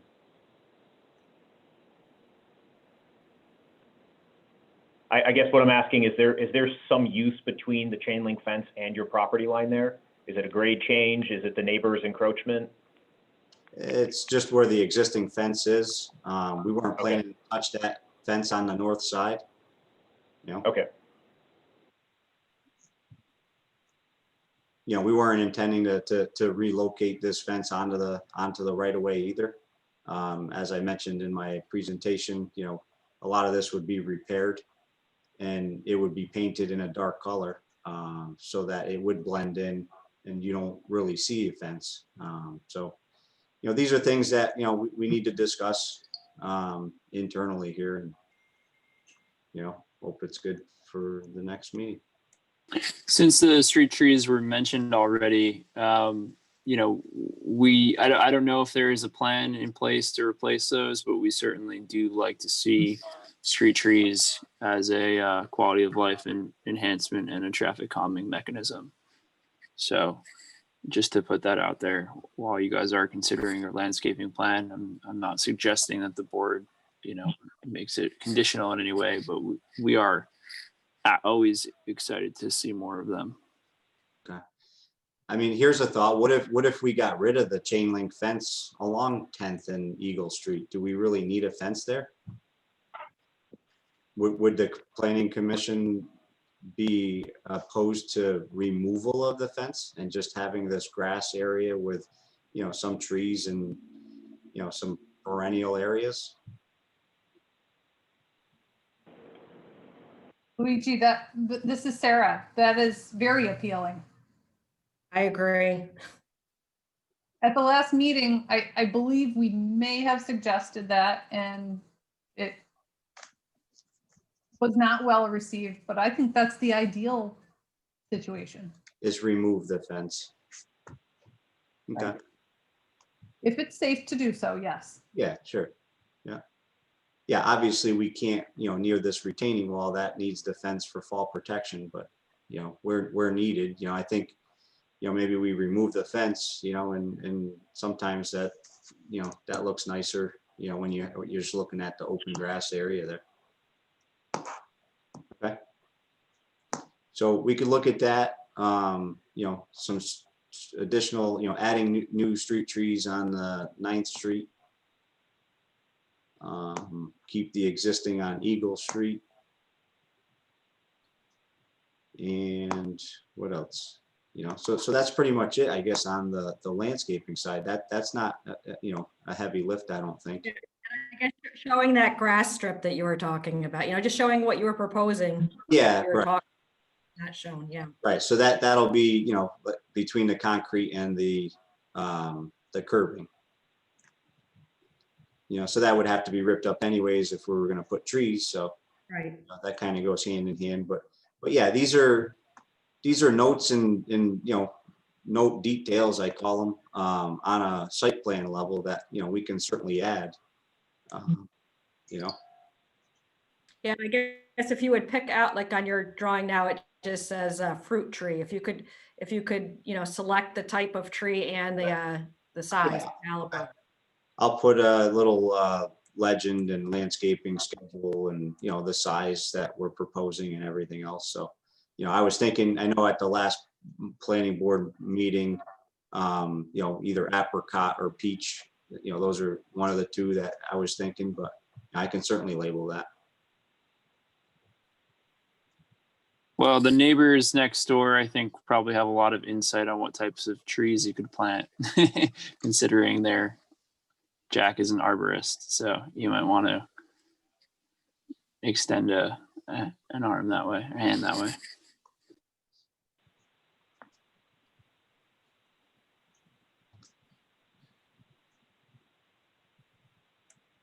So can I ask one more time that we can get conditional approval now that we've kind of worked through and talked about what, these changes are going to be on the final plan here? I mean, I'm gonna request that you submit it. We'll review it. We'll meet again and hopefully, I think we're making progress, but I don't think that we have a plan that we can approve tonight. Can we ask just again, what other issues are outstanding besides the landscaping, which I think we have good direction on at this point? I just want to make sure that we're clear on what you're looking for. And then I'm not promising that we'll be able to submit something else because I don't know that we're going to be able to get the time that we need to do it, but presuming that we can, I know we have the issue of the areas around the doors to look at, probably covering them with a form of canopy. Yeah, I think And I know Aaron, you were looking for the topography, but just want to make sure that we're clear on what the other items outstanding are.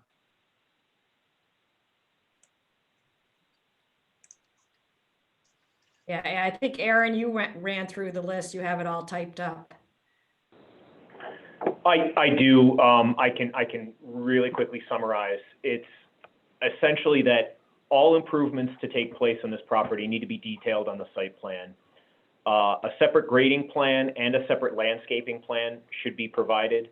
That the grading plan should address the existing curb cut, which one planning commission member has identified as being substandard. The landscaping plan that was presented was insufficient, so the revised plan should be a little bit more in depth. And generally, that is the list of comments right there. I mean, specifically, it's what fence is to be removed, what fencing is going to be proposed in its place, what retaining walls are in disrepair, and what repairs are being proposed. But I think that kind of falls under the comment that the site plan should explicitly state all improvements to be made. Thank you.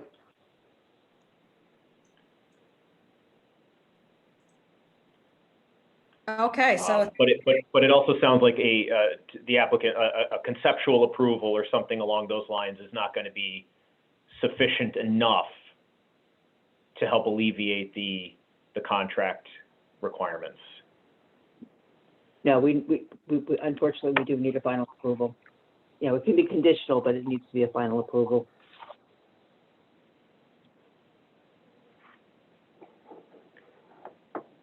And again, the commission feels as though there's the potential that the applicant cannot meet those, could not address these items potentially. And so that therefore a conditional approval can't be granted because it's possible that there's no landscaping plan that would be, that it's not possible for a landscaping to be provided that would be sufficient.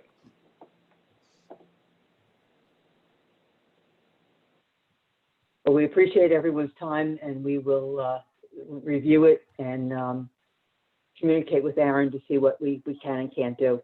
And again, thank you for your time and thank you for your comments. okay, thank you very much.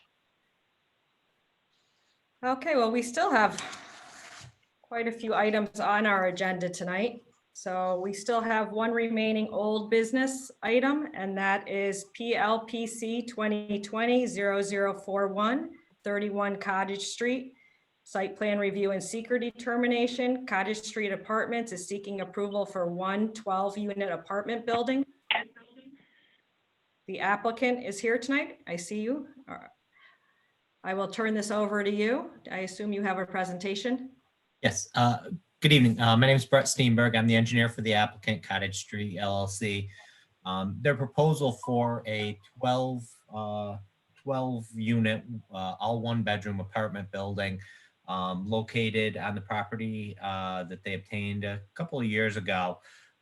They had constructed a garage on that property and now are seeking to construct an apartment building to go with it. Let me, if I can share my screen here. 1 second. Can you see that? I'm not sure if it's showing up or not. Yes, we can. Yes. So they're proposing to construct a 12-unit apartment building located here.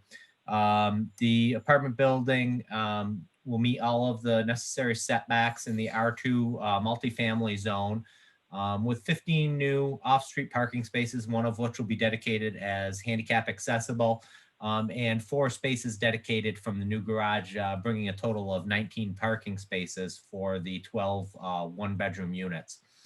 The proposal, we presented this proposal to the board, I think in September.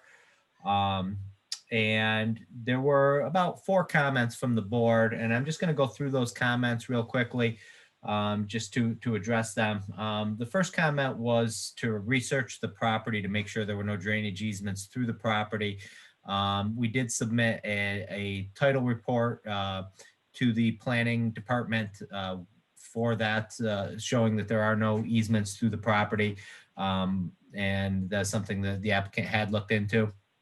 The second comment was to have any wetland areas delineated. In October, we did have a wetland biologist go out to the site, review the site, and mark out the wetlands in the area of the proposed development. You can see that there is a wetland area located right here. This dark line is the limits of his delineation because he didn't see any need in going any further since all of the development is located to the north of the wetland. We're over 50 feet from the corner of this building to the wetland, which for U.S. Army Corps wetlands, we typically like to stay about 25 feet, although you can build right up to them. But we do like to give a little bit of an environmental buffer there. So we have more than adequate distance between the proposed building and the delineated wetland on the site. The other comment that was raised, we had a dumpster located at the end of the garage here, and I did talk about that with the owner and the applicant. And rather than, I know somebody raised the question of having the dumpster so close to the handicap space. He didn't feel the need of putting a new dumpster in for this building in itself, that they would just utilize the existing dumpsters, which are located down at the end of the parking area here, that are typically used by these buildings over here. And that there's capacity, and if he needed to call for additional pickups, he would. But he didn't, with the size of this building and the number of residents in it, he didn't anticipate any issues with that. And then I think Sarah had the last comment that I recall, and that was regarding the architectural appearance of the building and why it differentiated so much from the existing buildings, most of them in the Cottage Street complex as being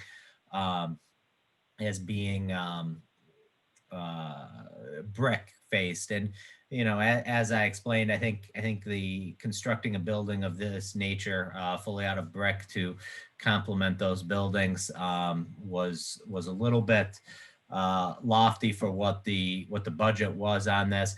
And the proposed building itself actually is more in tune to hang on 1 second.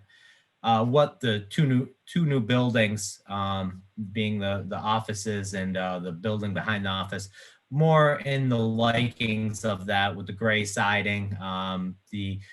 The proposal was showing some vertical batten board siding, some horizontal siding with a stone base, and then the shakes in the gables. And I'm just going to bring up one more image for you because it kind of it's actually on the website of the manufacturer, but that's the image, very similar to the color combinations that they're looking at, obviously with the stone base at the bottom, similar to what you saw in the Google Earth picture showing the newer buildings. So we think this is kind of the direction with any of the new buildings that the applicant is moving towards on the site. And, you know, it does match in liking the garage that was constructed a little over a year ago, the 20-bay garage, which this is immediately adjacent to. So at this point, I'd like to open it up. If you have any questions or comments, I'd be happy to address them to the best extent possible. Okay, thank you. So at this point, I'd like to ask if there's anyone here from the public that would like to comment on this application. Is there anyone here tonight?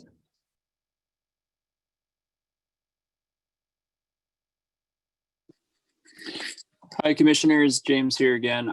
I submitted a comment in my staff comment from the Planning Department pointing out a what we call a goat path or a desire path between Cottage Street and Wild Street.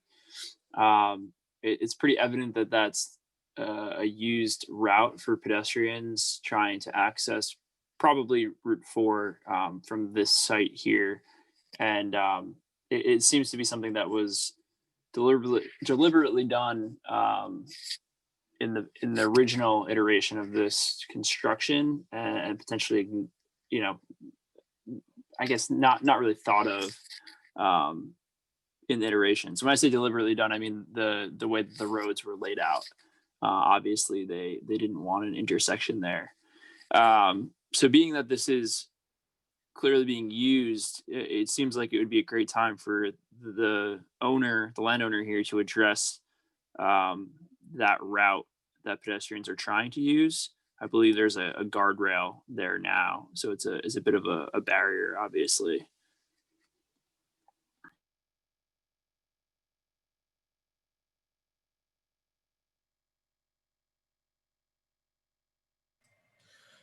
James, I'm just gonna ask, are you referring to this area in here that people are utilizing? I'm unclear, and I haven't seen a sketch exactly where you're looking, what you're looking at. It's the point where Cottage Street and Wild Street get at the point where they get closest to one another. You know, you can see the street quite clearly, but again, there is a barrier there, making it a little bit difficult, obviously, for some folks to use that route. Yeah, so Aaron's zooming into it now. You could see, right, pinch point. Yeah. You know, if you're on the site, you can clearly see that people are trying to walk that route, and it does appear that, you know, I can't tell you for sure where they're coming from or where they're going, but it looks like some of them may be residents because they're going from the Cottage Street area, and it looks like they're going up to Route 4 to access either Hudson Valley or some of the commercial storefronts on Vandenberg over there. We can certainly take a look at that, James. I don't think that falls on the property. I think the property, I think the area you're looking at is more over in here. But I'm not sure without having a better view of it in the field. But I don't know. I think this area is pretty wooded, and I think there's a residential lot there. I think that, no, there isn't a residential lot, but I think our property ends about in this area here. And I think the area that you're referring to is more over in here. Is that correct? Yeah, that's correct. So it's if it's not on your property, you know, it's right adjacent to your property. And again, I think it's something that would benefit not only your residents, but something that would benefit the community at large. It also seems like as you're, you know, adding more units to this space, a path that would probably be more utilized the more people that come into this space. So you know, we do hear from the folks over on Stowe Avenue quite often whenever there's a case in this neighborhood, and there are always you know, complaints about traffic and things like that. At least you'd be providing a pedestrian connection here that is clearly sought. Again, it just seems like a small change that would provide a pretty big public benefit. Folks folks that can't straddle that guardrail right now, there's no way for them to I'm be able to certain get that's through. something we could incorporate into it, and I believe that would probably be on city property anyway, so at least we wouldn't be trying to obtain easements off of private property. And if that's the case, I'm sure the applicant wouldn't have any issues of opening up that guide rail, just to make sure that that the pedestrians can get over to get across that area without much difficulty.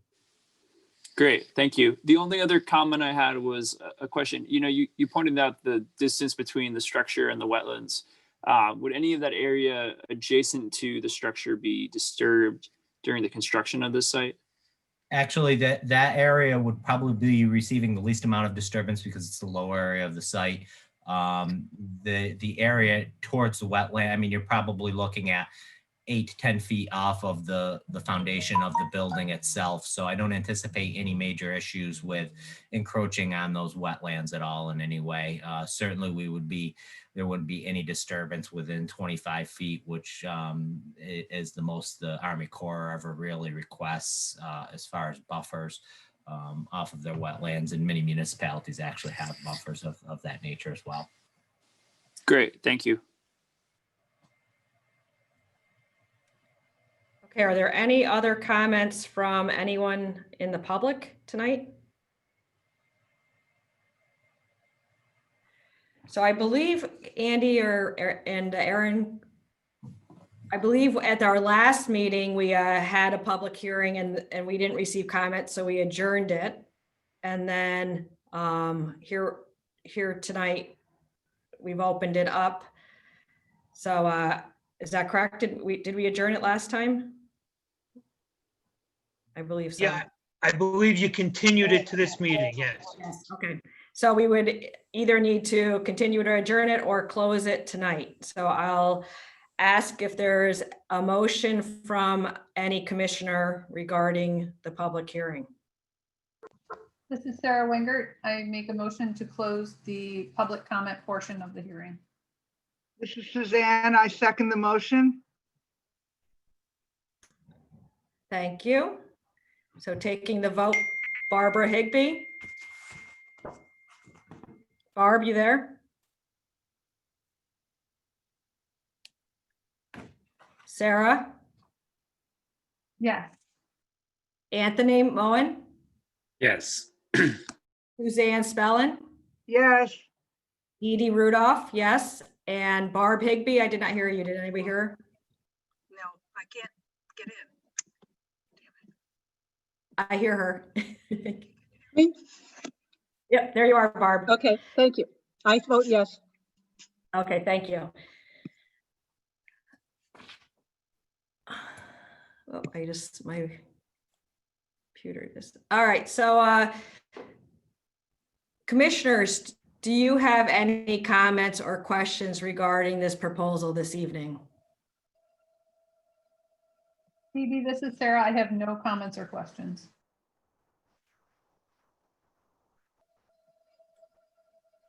Anyone else? I don't either. Me neither. Okay, great. Now, Aaron, I know that there were some staff notes from Public Utilities. And do you want me to go through them or do you want to? What would you like? You could go through those, yeah. Sure. Okay, so Brett, it says that there's the ravine accepts a small storm outlet from the catch basins and Wild Drive. And the question, I guess, is will the ravine be kept open enough or will the applicant channel the flow so that it is properly channeled downstream? We will make sure that the flow is properly channeled downstream if there's any disturbances to that channel. I did look at that. The channel actually comes out over in here, but then it kind of comes this way a little bit.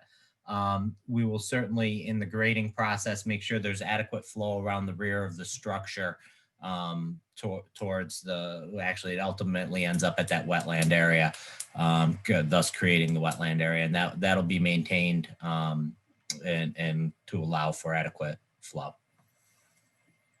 Okay, so will you be providing a grading plan that illustrates that? We can certainly provide a grading plan. And then the next question was, how does the proposed building connect to the sewer? And I did notice that on your seeker, I think it was just a mistake. You said it was not going to connect to the sewer, but I Yeah, assume no you're problem. connecting to It the was an main. error on my grading plan. Actually, I've been looking at the sewer connection. I'll share my screen again. Actually, we've been looking at it and talking about it with the owner. They're probably the easiest way. There's actually a sewer manhole in Cottage Street located right about in here. Would be to go right between these two buildings to connect to that existing sewer. I'm trying to determine there aren't any sewer manholes or any evidence of any sewer in this portion of Cottage Street. Otherwise, it'd be much easier, obviously, to connect there. But we will be providing a lateral with the necessary cleanouts to meet building code and to, as per prescribed by Public Works, what they would want to connect to that existing manhole. Okay, great. The final comment was regarding the size of your parking spaces, just making sure that they are a minimum of 9 by 18. Yes, that's correct. And they are dimensioned on the plan as 9 by 18 and they will be, constructed as such.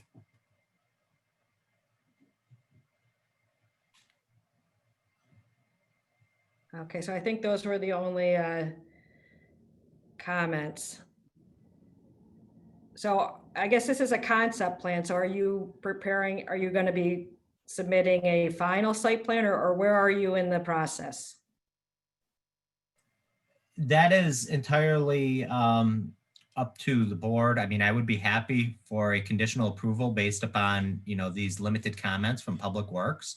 But if you would like to see more detail on the plan, we'd be happy to provide that and come back next month. But obviously, the applicant would be more than happy to get a seeker determination and conditional approval and be able to move forward. And I can work with Aaron on making sure that all those comments are adequately addressed for moving forward.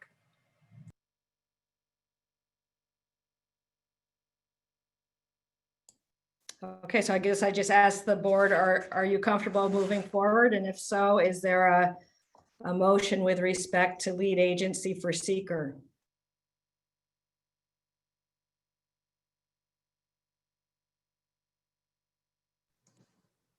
This is Sara Wengert. I, for one, am comfortable moving forward with conditional approval. And I would make a motion that the City of Troy Planning Commission serve as lead agency for seeker. This is Anthony Moen. I second. Okay, Barbara Higbee, Yes. Anthony Moen, Yay. Suzanne Spellin, Yes. Sara Wengert, Yes. and Dee Dee Rudolph, yes. Okay, so moving on, I assume you will, that the seeker is that you are connecting to the city wastewater system. So assuming that, is there a motion for a negative declaration? This is Barb. I moved a negative declaration on this project. Is there a second? A second. All right, Barbara Higbee, Yes. Anthony Moen, Yes. Suzanne Spellin. Suzanne? Suzanne, you're muted. Suzanne Spellin? I'll continue on. Sara Wengert? Yes. Dee Dee Rudolph, yes. And I'll come back to Suzanne. Are you there? All right, well, it still passes for. Sorry, I vote yes. I knew you were there. All right, thank you. So now we're looking for a motion regarding a conditional approval of this application. Just to be clear, can before you make a motion for conditional approval, could somebody please describe specifically the conditions?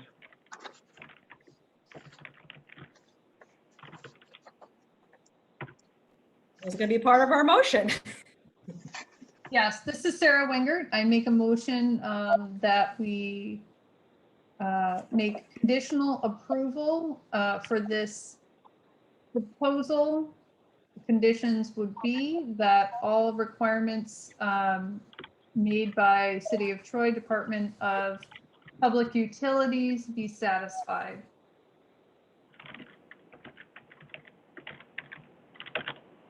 I And I would welcome add- other conditions from any other commission. Yes, and I would add that a grading permit be provided. I'm sorry, yeah, grading, plan be provided to the city engineer's office for review and approval.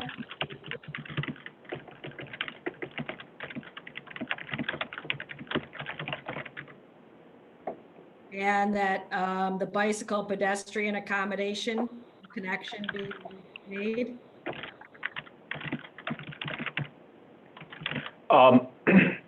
Could we clarify that pedestrian connection Yeah, that's James. criteria? James, could you chime in? Well, what I mean is, I think it was clear where the connection is being asked for. In my notes, I have that it's being asked to be made between Wild Street and Cottage Street, but there's the potential that if that is city-owned property, there may be some concerns over maintenance of it or something along those lines. I guess it may not be possible in the end to provide that connection, and so I just wouldn't want. So subject to the city engineer's approval. Okay.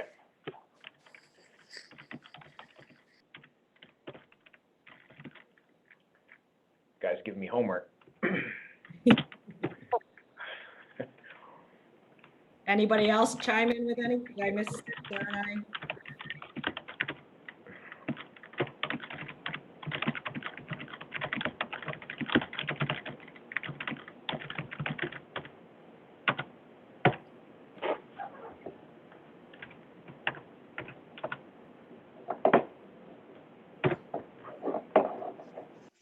So do we have a motion for a conditional approval with those conditions?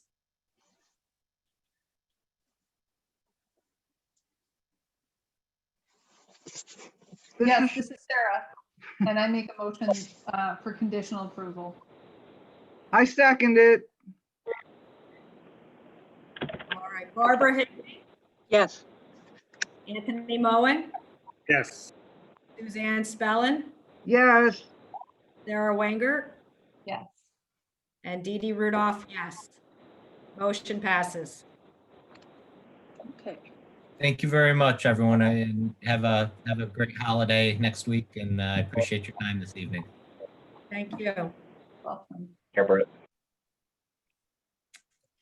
All right, so we are now moving on to our new business. We have 4 items. The first is PLPC 2020-0067. This is located at 333 2nd Avenue.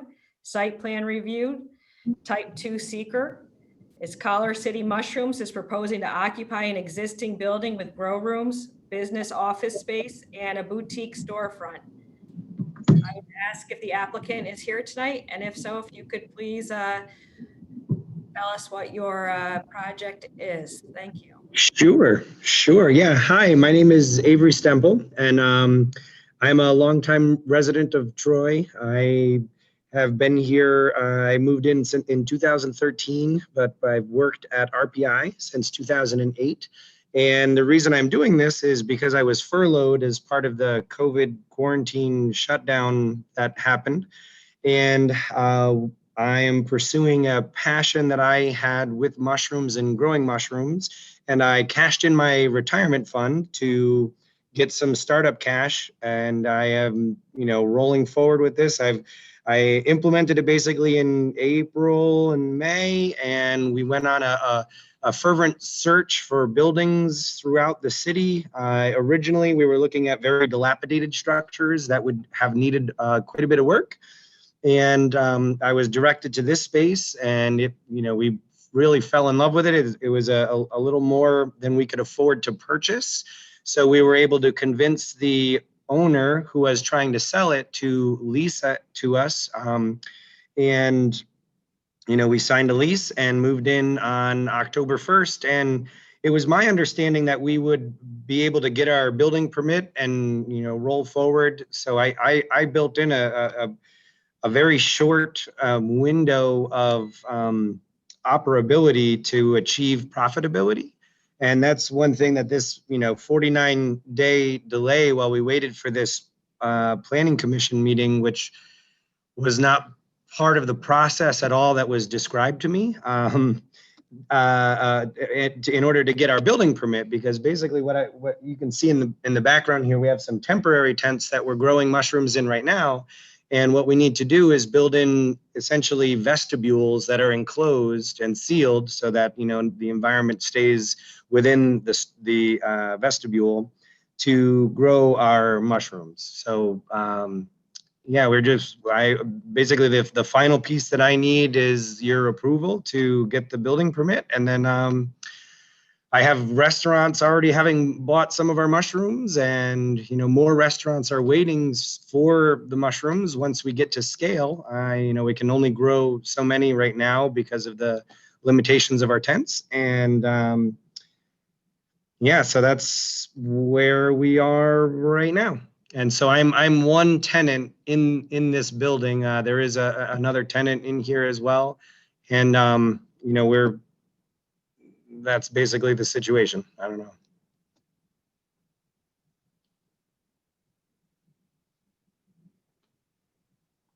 Okay, thank you. And I do know that the city did receive some public comment. And so, James, I believe you said there are 14 comments received, all voicing support for this application. So that will go on the record. I would ask if there is anyone here tonight that would like to provide comment on this application. This is your time. Please. I'd like to voice support for Collar City mushrooms. I won't pretend to know all of the intricacies of the process of developing businesses. I also won't feign knowledge in this area and the details of what you do as a planning commission. But I do know about community and how it is built. Avery, the owner of Collar City Mushrooms, is a proud Troy resident, and the team that run Collar City Mushrooms, they're all local residents, most of them born and raised in the Capital District. Their mission is to provide locally sourced food to the community, to keep income and profits within the community and for the benefit of the community. Essentially, their mission is to help the community grow. It's in their very name, Collar City, what Troy was once called. To be brief, this small local business is good for the local economy and the local community. I understand the necessity to ensure that certain standards are held. I understand that ensuring these standards is also to benefit the community. I understand that the exterior of their current property is not ideal from what I know as a local resident. Oh, by the way, my address is 16 First Street.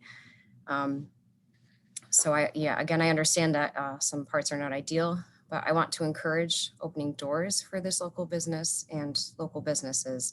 It's part of the City of Troy's mission. And Collar City Mushrooms shares Troy's mission of locally sourced food, sustainability, and emphasis on community and partnership. So I ask for some understanding. Madam Chair, I don't want to discourage anybody from speaking who has a new comment. I just, in the interest of time, I know that we have some folks on the call who had already submitted comment. And again, I mean, to emphasize the amount of comment and how positive it was, we don't normally get that sort of thing, but the board does have access to all of those comments. Just in the interest of time, I'm wondering if we would like to hear those again, or potentially move ahead to folks who haven't already submitted comments. I would like to, I didn't submit comment. I'd like to speak on this item. Okay, Madam Chair. yes, please. My name is Sam Gold, and I am an investor in Color City Mushrooms. I am when this process started looking for a place. Excuse me, Sam, could I have your address for the record, please? So I live at 287 Green Street, New Haven, Connecticut, 06511. And I'm a part owner in the corporation. So when we were looking for a place to locate this, I turned to the zoning regulations and looked at what the B2 zone could accommodate. And this was a former auto-based retail use that I think vacated sometime last year. This would be taking over into a much more beneficial type of use that will actually give back to the community. The plans right now include Avery and the corporation buying the building, but right now we're a tenant of the interior. We don't have any exterior in the lease. We have no rights to the exterior. There are ideas for, if we're successful at this, coming back and asking for permission to do exterior work and to actually make this a much more inviting and human scale space. You currently have a suburban sprawl auto space, which is not very inviting to the city. I see this as potentially being an anchor for a transformation in this part of the city. And especially with the uses just south of here and the potential at this location for more just community building. And then finally, the issue of food security. We all know how at the beginning of our pandemic, how resources and commodities became scarce. Having local source food is important to us, and especially sustainable type food, which can be grown and sold locally. So thank you very much. Okay, thank you. Is there anyone else here who would like to speak briefly with any new comments?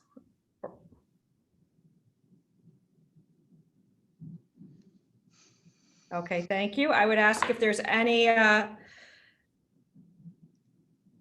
members of the commission who have any questions or comments regarding this proposal.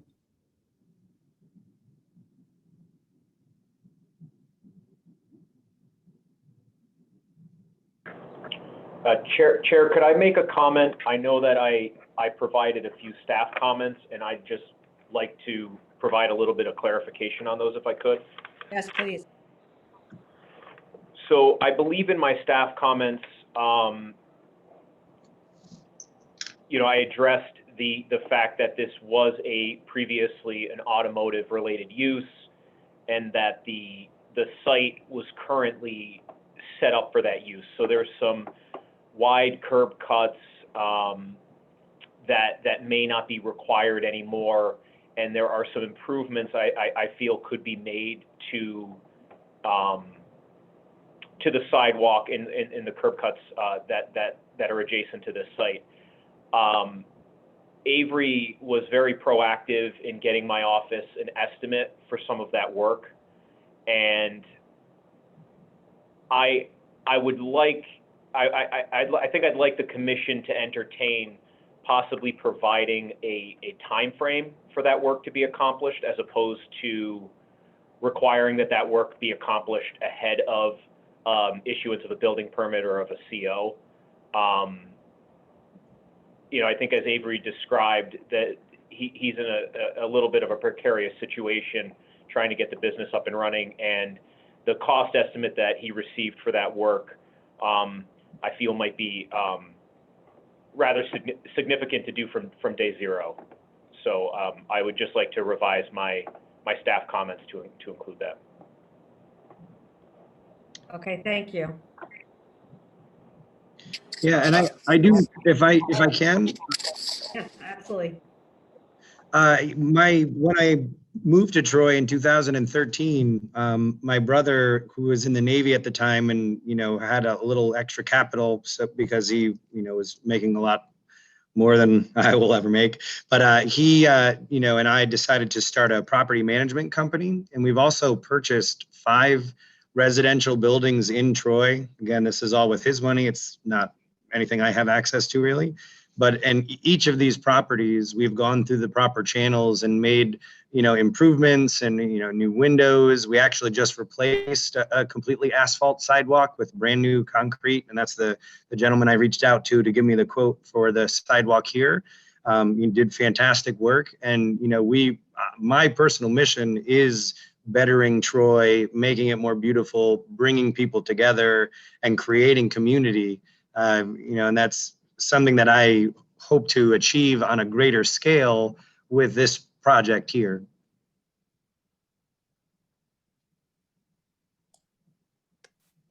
Okay, thank you. So I'd like to just kind of echo Aaron's point. I think the changing a timeline would be acceptable, or setting a timeline for making those improvements would be acceptable, and I'd be willing to adjust my staff comments accordingly as well. I mean, the project overall seems great. I really I agree with the points made by the earlier public comments. It's just that the site itself does have some really poor design that I think should maybe be addressed in the short term with more creative solutions, some sort of delineation of the parking lot. And Avery and I have connected, and we spoke about some of those options that he might have in the short term. We do understand that he's not the current property owner, but does intend to purchase the property. So a discussion on that would be great.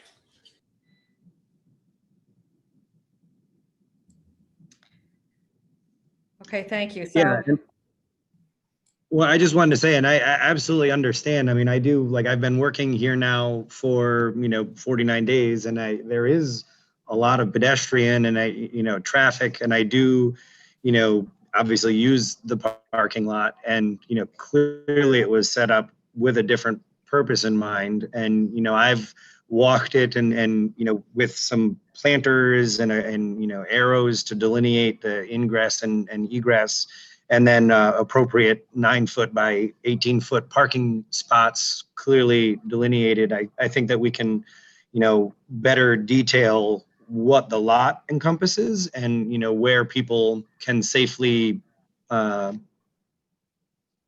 by.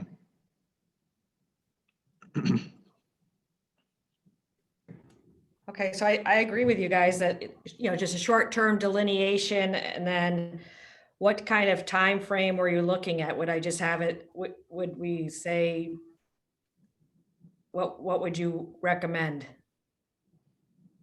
I think in conversations with Avery, he was saying that there'd be an option to purchase the property in a year. So Avery, maybe you can chime in, but if you've closed on the property a couple of months ago, a year from that closing date would be less than a year from now. So if we did a year from now, would that be a potential timeline that would work for you?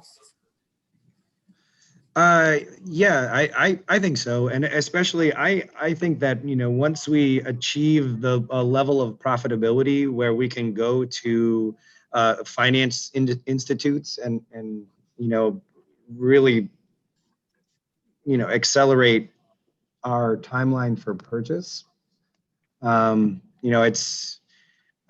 definitely would hinge on us being successful and taking over the building. Okay, great. We've also been speaking internally about a potential sidewalk improvement program where other cities have done this, and I don't want to take up too much time, but essentially we'd work with private landowners to make funds available so that they can make improvements to their property and then pay it off over a longer period of time with a really low interest. I just wanted to bring it up in this forum just to potentially, I don't know, gauge interest, Avery, if that was something that became available, if we would be able to work together on something like that. Absolutely, yeah. Cool, okay. Okay, so there's no further comment. I'll ask one more time. Do any of the commissioners have any questions or comments? Dee, this is Sarah. I have one comment, and I apologize. I did step away for 3 minutes or so, so I may have missed something, but this is a comment, not a question. In this proposal, which I support, there is no site plan. And I understand why the applicant suggests that, perhaps you suggest this, that you don't need one because you're not proposing work to the exterior. But as part of the planning hearing, we need to see site plans. So I think given the rigorous review that the planning staff has done, that will suffice and satisfy me, but we really should see a site plan. I don't know where your property is. And I know it's not your property, but I don't understand the limitations of this property, where the property lines are or anything. So in a year, when you obtain the property, I don't even know what the scope of the next phase of improvements will be. So that is a statement. I'm not even asking for a response. Okay, thank you, Sarah. And I agree. So I will, this is any other questions I should ask?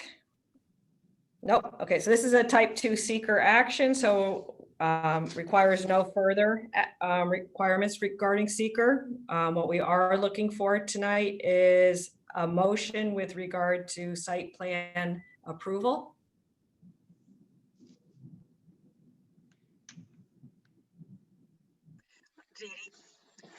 This is Barbara Higby. Yes. Can we just go ahead and move approval of site plan for this organization as a tenant, with the idea that obviously the site plan has to be looked at in the future? I'm not sure how that gets worded.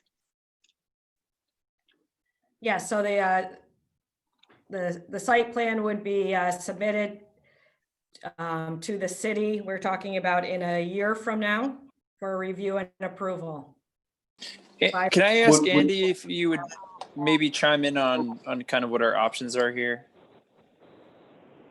Sure, it's on for site plan review, but it's really a change of use of an existing facility, so no specific site plan was submitted because there's no changes to the outside.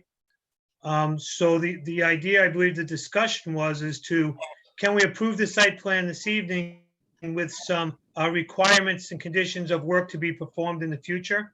And you absolutely can, as long as the board is comfortable that based upon the application materials provided, there is sufficient information, although not a specific site plan itself, there is sufficient information in order to approve what is being proposed.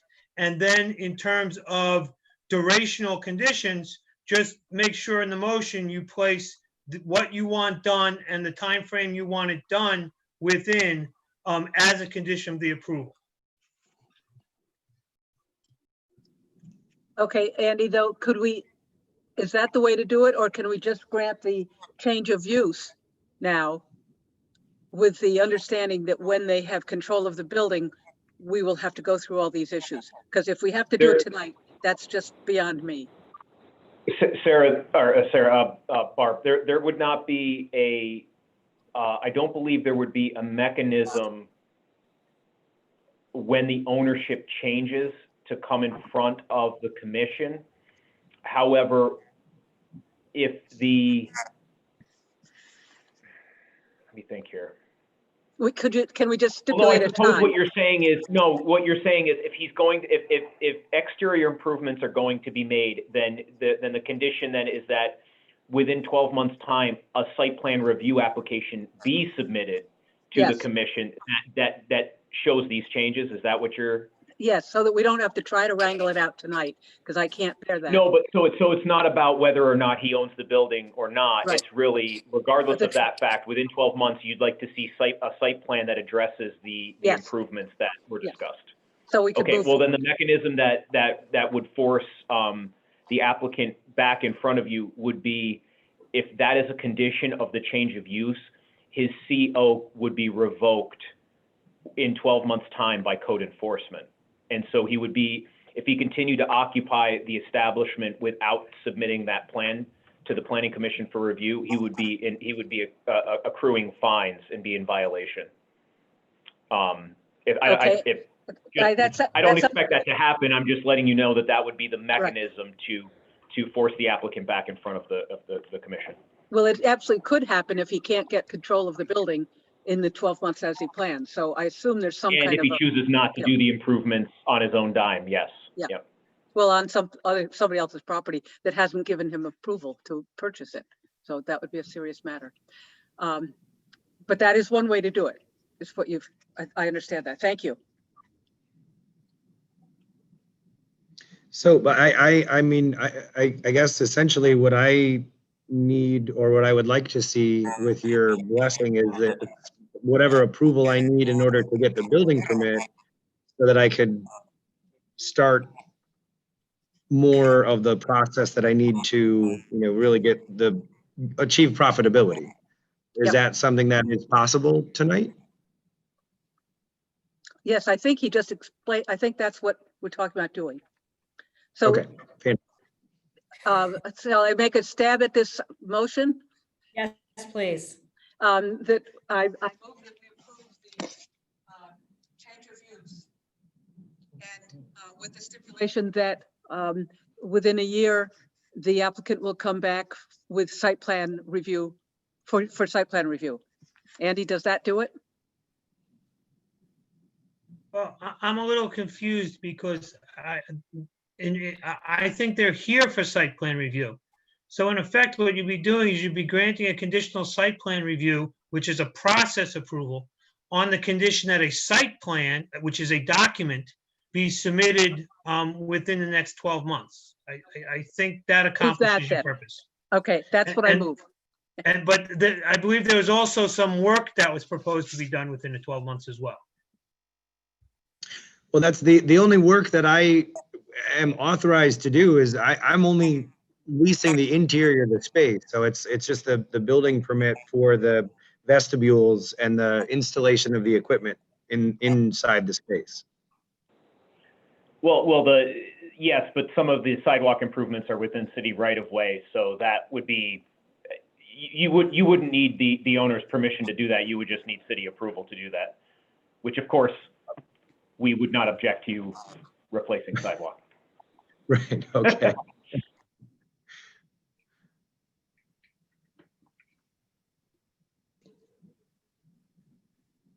Okay, so Andy, have we worded this motion correctly?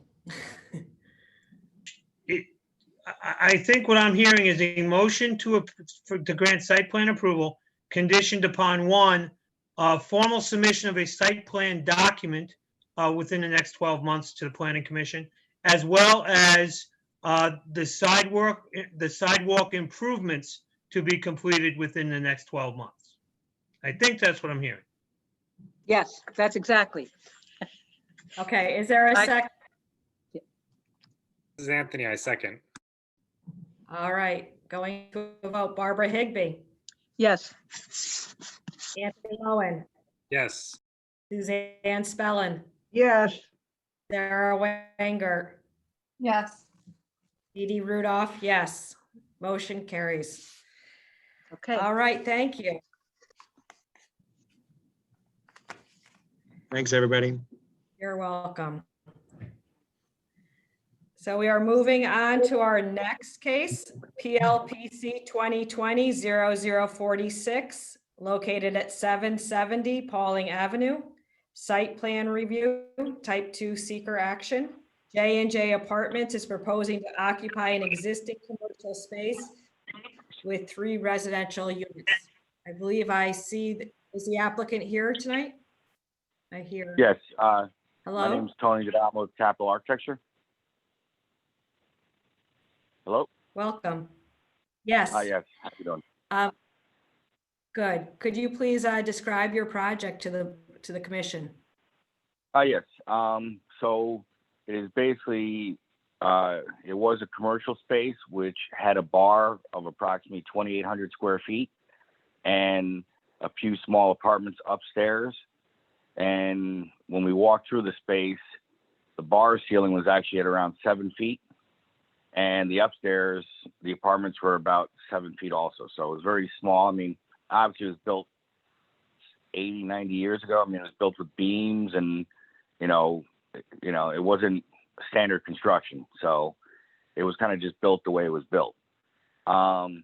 We did get permission to do demolition so we could at least see what was going on because there were some structural issues. And once we did the demolition, we actually got approval to do the structural repairs immediately because the building was basically looking to fall down right away. So we did turn in plans to the building department. What we're looking to do is divide the space into 3 2-bedroom apartments with approximately 900 square feet in each space. Build a new deck on the back side or the rear, which will be the front of the building or the entrance from the parking lot. On the side that faces Pauling Street, there's a large concrete patio out there, and we're looking to put a vinyl fence there so that the tenants can come out from their space into a private outdoor area and use that for barbecue or gatherings. Otherwise, we're just basically renovating the inside of the space and residing it and fixing the roof and fixing all the structure. So it is a gut renovation. And we also are adding a small, probably about 30 square foot addition just to square the building off. So we don't have any issues with where the roof lines are.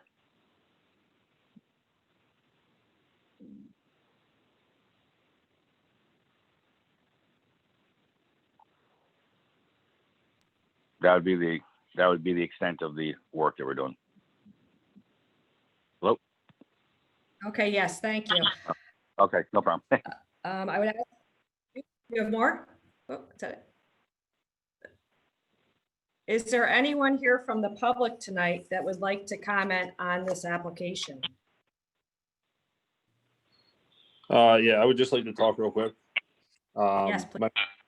My name is Joe Johnson. I'm actually the building owner. I just want to add that, I'm pretty heavily invested in Troy and a lot of development going on in Troy. And this is actually one of my projects that we're taking on. And, I just, would like to add that to the comments.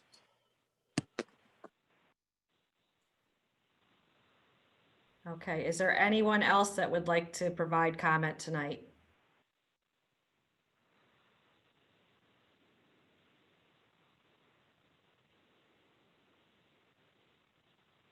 Okay, thank you. Do any of the commissioners have any questions or comments regarding this proposal?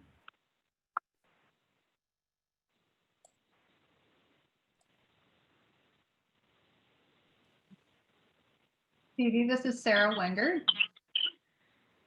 I have, I will be brief. I have many thoughts, but I will make few comments. This property is in need of dramatic improvements, particularly if it is to be residential. And the site plan, which is the only drawing that we see in this submission, suggests very little improvement. We've heard, and we certainly don't see any, no improvements to the facade. The roof looks as if it is compromised. And the rear of the building is a sea of asphalt. And my suggestion is that the applicant take a much more serious look at improving this property. Those are my comments. I could be more specific, but I'll close for now.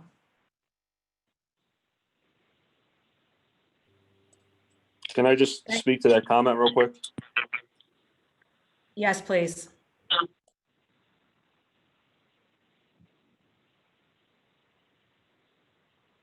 Oh. Joe, are you going to speak or are you going to respond? I'm sorry, went back to you. We have submitted drawings that do detail the extent of work that we tend to do with this project. As Tony stated, it is a gut rehab. We did actually remove the tin roof because aesthetically it was not pleasing. We did have permission from the city to correct all structural issues and as well take care of installing a new roof, which is already on the building. We have full intentions of re-siding the building, making this a really nice project up on the east side of Troy. Like I said, I live in Troy. I'm from this area. I've had several gut and rehab buildings that I've done and throughout the city. So, you know, we do have a large scope of work to undertake here. And we're looking to, you know, get going and make it look something a lot nicer than what it is. Yeah, I think to go along with that with Joe is we've also taken out the second floor so that basically the apartments are, you know, approximately, you know, on the front end, they're 10, 12 foot ceilings. And in the back area, we've got the storage over, you know, the kitchen areas. So he's basically went from 3 apartments and a commercial space to 3 apartments, which is what is obviously reasonable to do. You can't use, you know, 7 foot, 6 foot tall spaces, but he's already made that commitment of taking, and the money he's using right now, or the large investment at this time, is being done to, one, stabilize the building that was failing that the city, I believe he got it from the city, and also, you know, make this a, you know, three good apartments versus, and I'm not saying that site work isn't useful also, but he's trying to basically use what he had from the space and cutting out asphalt in the back of the property. I'm not sure if that's, you know, site planning, take, as you say, a sea of asphalt. It's existing asphalt and it's actually in good condition. So I'm not sure if that's where the money's best spent versus putting the siding on or the vinyl fence, or, you know, correcting all the structural issues in the roof and the siding. I mean, that's where he's looking to spend the money immediately. Yeah, this is Dee Dee Rudolph. I guess I have concerns about just, you know, visiting the site. Obviously, the roof is sagging, the walls are bowed. Now I understand that you were demolishing it, or you are doing some, you know, partial demo. So that makes more sense. But then you just said there's a new roof, so that still concerns me. I'm also concerned with, now that I didn't realize, 'cause I don't think there's anything in our packet, but that the back of the building will be on the front wall. That's a little added character with the with Pauling Avenue, all the buildings front parking, instead of the back being turned to it. And then I do agree with Sarah too on the asphalt, that there's too much asphalt for what is needed. And that, you know, it would be recommended that some be removed.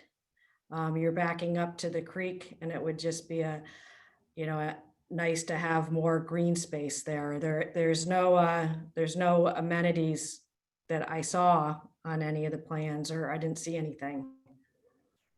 But if you could just, respond to that, I would appreciate it. But Dee Dee, if looking at the plan, there's clearly a one-way into the parking area, one-way out onto Pauling. It seems like vehicles would make a U-shaped pattern to navigate through that parking area.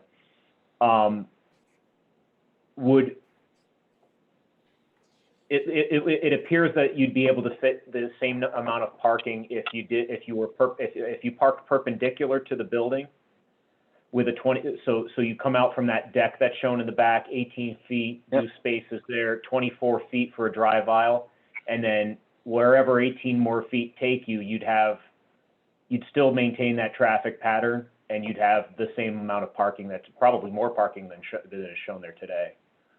Right. We're not disagreeing that we could cut asphalt away.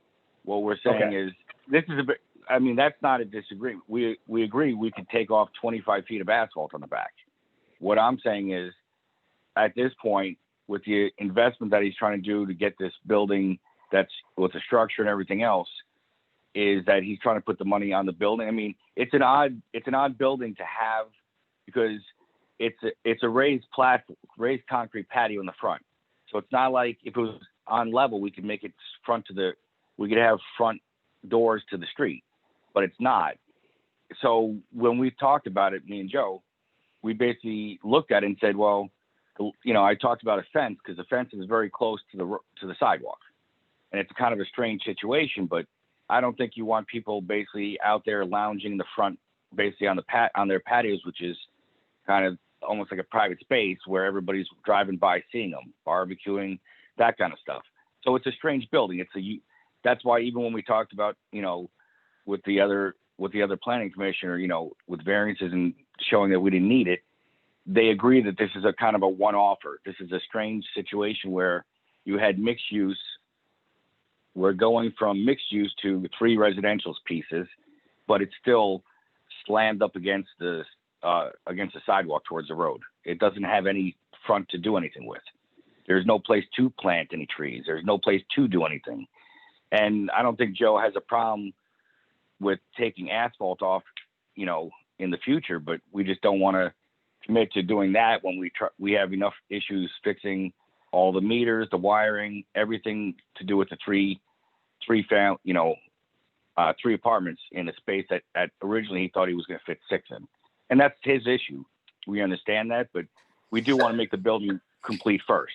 We want to fix the building the right way before we worry about taking 25 feet of asphalt off the back, which nobody's seen and nobody cared about for the last 25 years. So I think, just to chime in here, James, in planning, I think the point about the awkward facade and space in front of the structure is a good one. I'm surprised to hear you guys are looking to utilize that space for the tenants. And if you potentially resituated that to the rear of the structure and killed 2 birds with 1 stone there, you could get rid of the asphalt and provide that space for your tenants to have outdoor space while still addressing that awkward site in the front. Have you considered that at all? Wait, what are you saying? Yeah. Hold on, James. Hold on, Tony. So James, I understand what you're saying. What was constructed there when it was the Terminal Tavern was a patio for seating, bar activity, people to sit outside on the shoulder of Pauling Avenue to eat. It's actually a very nice stamped concrete patio. It did at one time have a railing on it. It's about 2 feet off the ground. It's going to need something constructed to stop people from falling off of it. I am not opposed to putting up some kind of nice looking wrought iron railing. I mean, whatever the details and finishes are, I'm not opposed to cutting 25 feet of blacktop off and make it more lawn. It really doesn't matter to me. I'm here invested in Troy. I want to do things that make Troy look good. And, I'm open for all your suggestions because, at the end of the day, I do like buying these old buildings and keeping them from being torn down and costing the city more money. Could the front of the building is there a way to dress up the front of that building to look more similar to I don't know if they're single family or 2-family residents that bookend this site? Yeah, if I look immediately adjacent to the left and to the right of this site are 2 single-family homes that have, manicured lawn with some landscaping in the front. They both have porches. Is there any possibility that the front of this building could have something like that? And then, like James was saying, the rear of the building then could provide that common area for the tenants. So just to give you kind of an idea of what is there, to the right of the building is a vacant property that I believe that the city is working to foreclose on or go zombie with. To the left of the property is a 2-family home, and to the left of that is another commercial property which is used as a pizza place and has 2 vacancies, and obviously across the street is Testo's. So we're not opposed to, I guess, changing the orientation of the building. The thought process was that the parking is in the rear. Feasibly, it would make it easier if, per se, the front entrance is in the rear. We were just looking to utilize the concrete patio that's there because essentially it's going to need some kind of railing for fall protection. So I mean, that's ultimately, we're open for all suggestions. We're just looking to get going because the project and the taxes are quite extravagant on that property. Well, it sounds like you have some opportunities next door too, Joe. I'm sure he'll be back for that. I sure hope so. I'm surprised you'd want to hear, I'm surprised your tenants would want to hang out on Pollen where it is busier versus like back closer to the river. So I don't, it's not, a huge deal to me. But it is just an observation that we can make. I think ultimately we will clean up the facade of that building because there are going to be doors and windows that are on the drawing to be cut in for egress, and also bedroom windows and things of that nature. So it's not going to look like a wooden shed like it does now. It's definitely going to look like it belongs in the neighborhood of a residential home. So. Right. I think what we were looking for the back, we call it the front patio, let's call it. What we were trying to do is basically have 3 small separate spaces so that if somebody has a kid, they can let them out without crossing traffic into the back on the asphalt to get to grass by the river. You know what I mean? We were trying to basically have an outdoor enclosed space that, is safe for them to be on, their kids to be on. And it kind of worked out well. I know it's right on Pauling, but if we put the vinyl fence or we put the fence up, I think it's a safe space for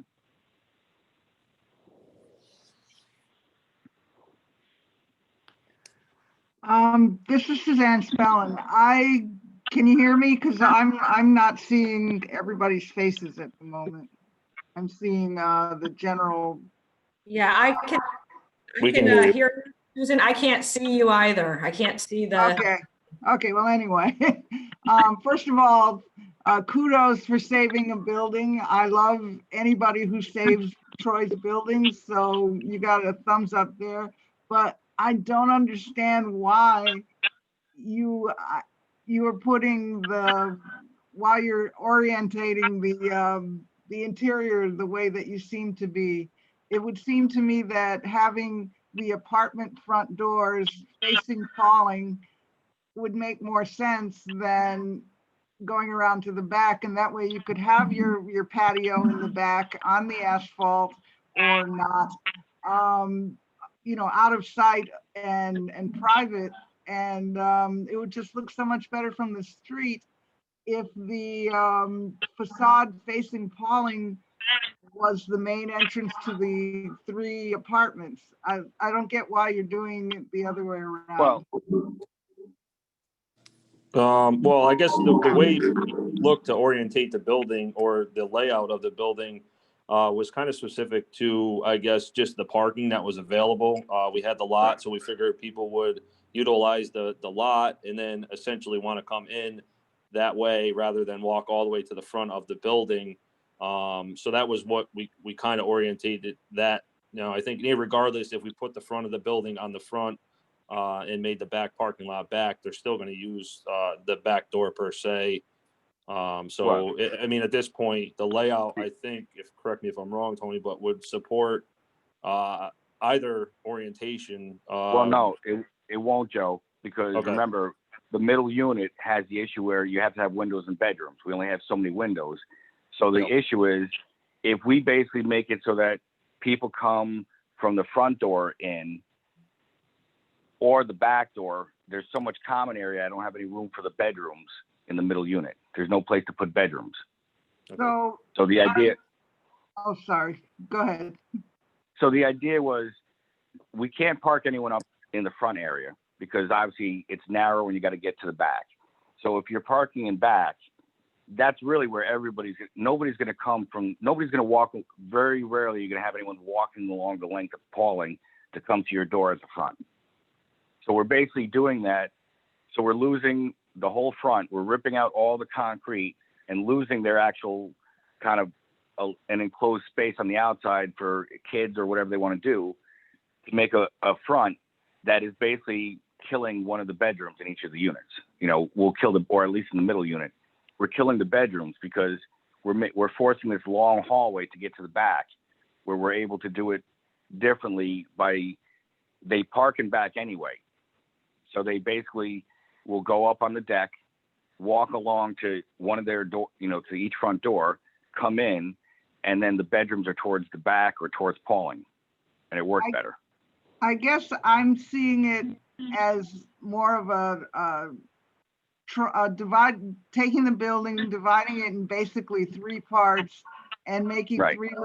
three little townhouses. I guess that's what I'm picturing, and that's obviously not what you're picturing. No, we don't have a second story. We took the second story out. I know, but even with that, I guess I'm seeing, because of the way the building is now, I mean, I'm looking at the Google shot right now, and it's got that what appears to be a door on the far left, the door in the middle, and then nothing on the right.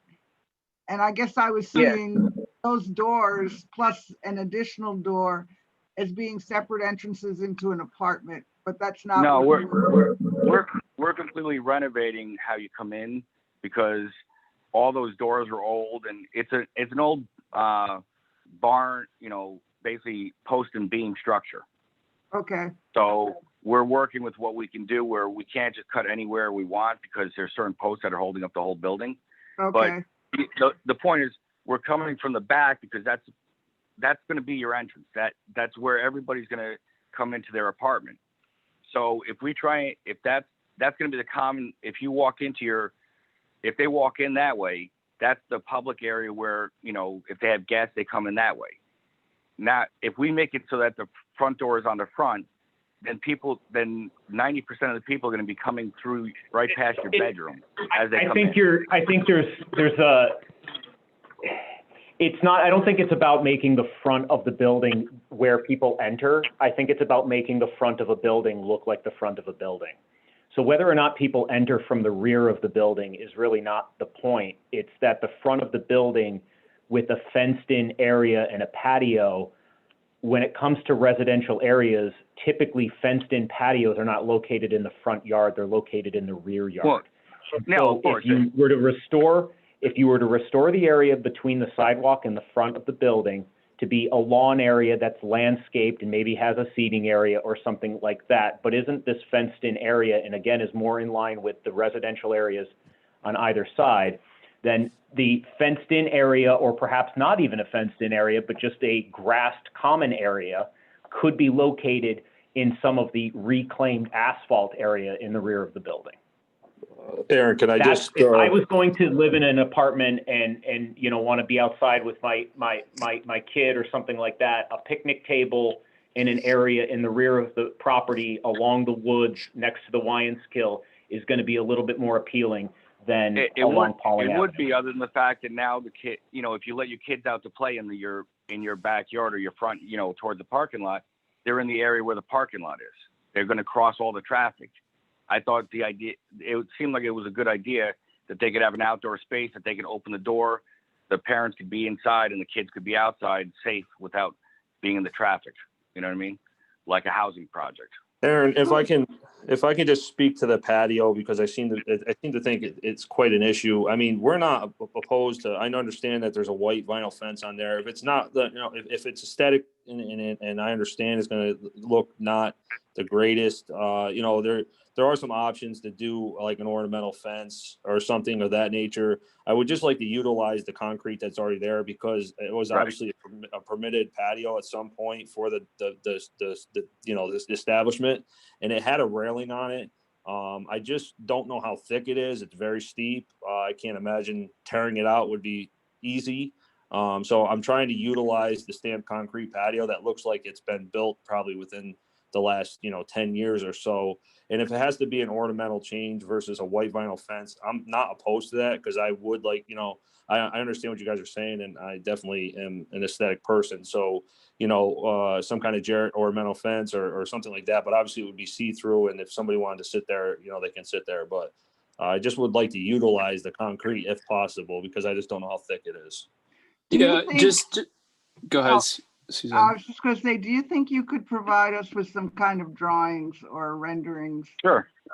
That would be so helpful, and we probably would look at it and go, okay, fine, or whatever. But it's so hard to imagine without any kind of visuals other than looking at the building the way it is now. We can do a Photoshop. drawing. We can do a Photoshop elevation of how it'll look. I mean, it's a tough thing to visualize because it's a tough project to taking something that's so obviously geared towards being commercial or a bar and turning it into a residence. I don't think there's really a need necessarily to tear out all that concrete. I think you could make it look more similar to a front porch, but it should look like the facade. It should look like the front of the building, similar to how the structures next to the structure do. And, you know, I simply just disagree with the idea that you'd want children playing out there on Pauling Ave, even with a fence.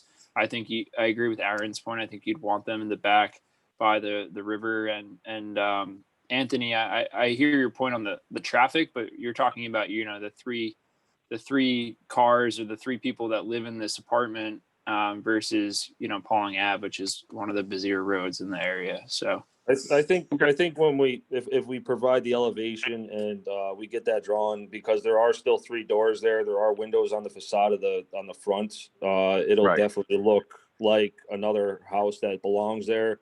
You know, like I said, the building to the left is kind of like an older Victorian style house. It does have the kind of like pointed ornamental fence, you know, and I'm fine with not going with this white. It's fine with me.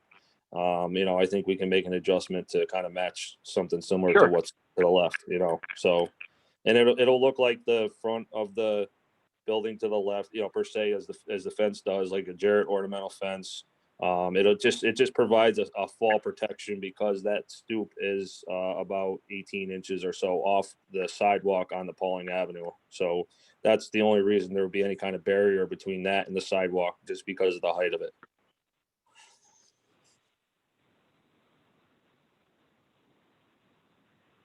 okay, I think that's an improvement. Where would they get mail? Like if the mail carrier wanted to come up to the building?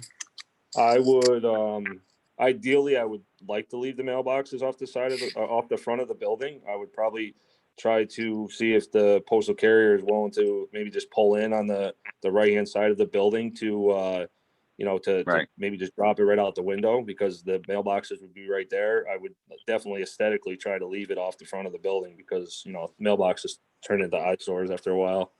So, yeah. I mean, I think usually what ends up happening is the postal department actually tell you how they want to do it, how they want to deliver it. So we'll have to follow what their rules are in the end.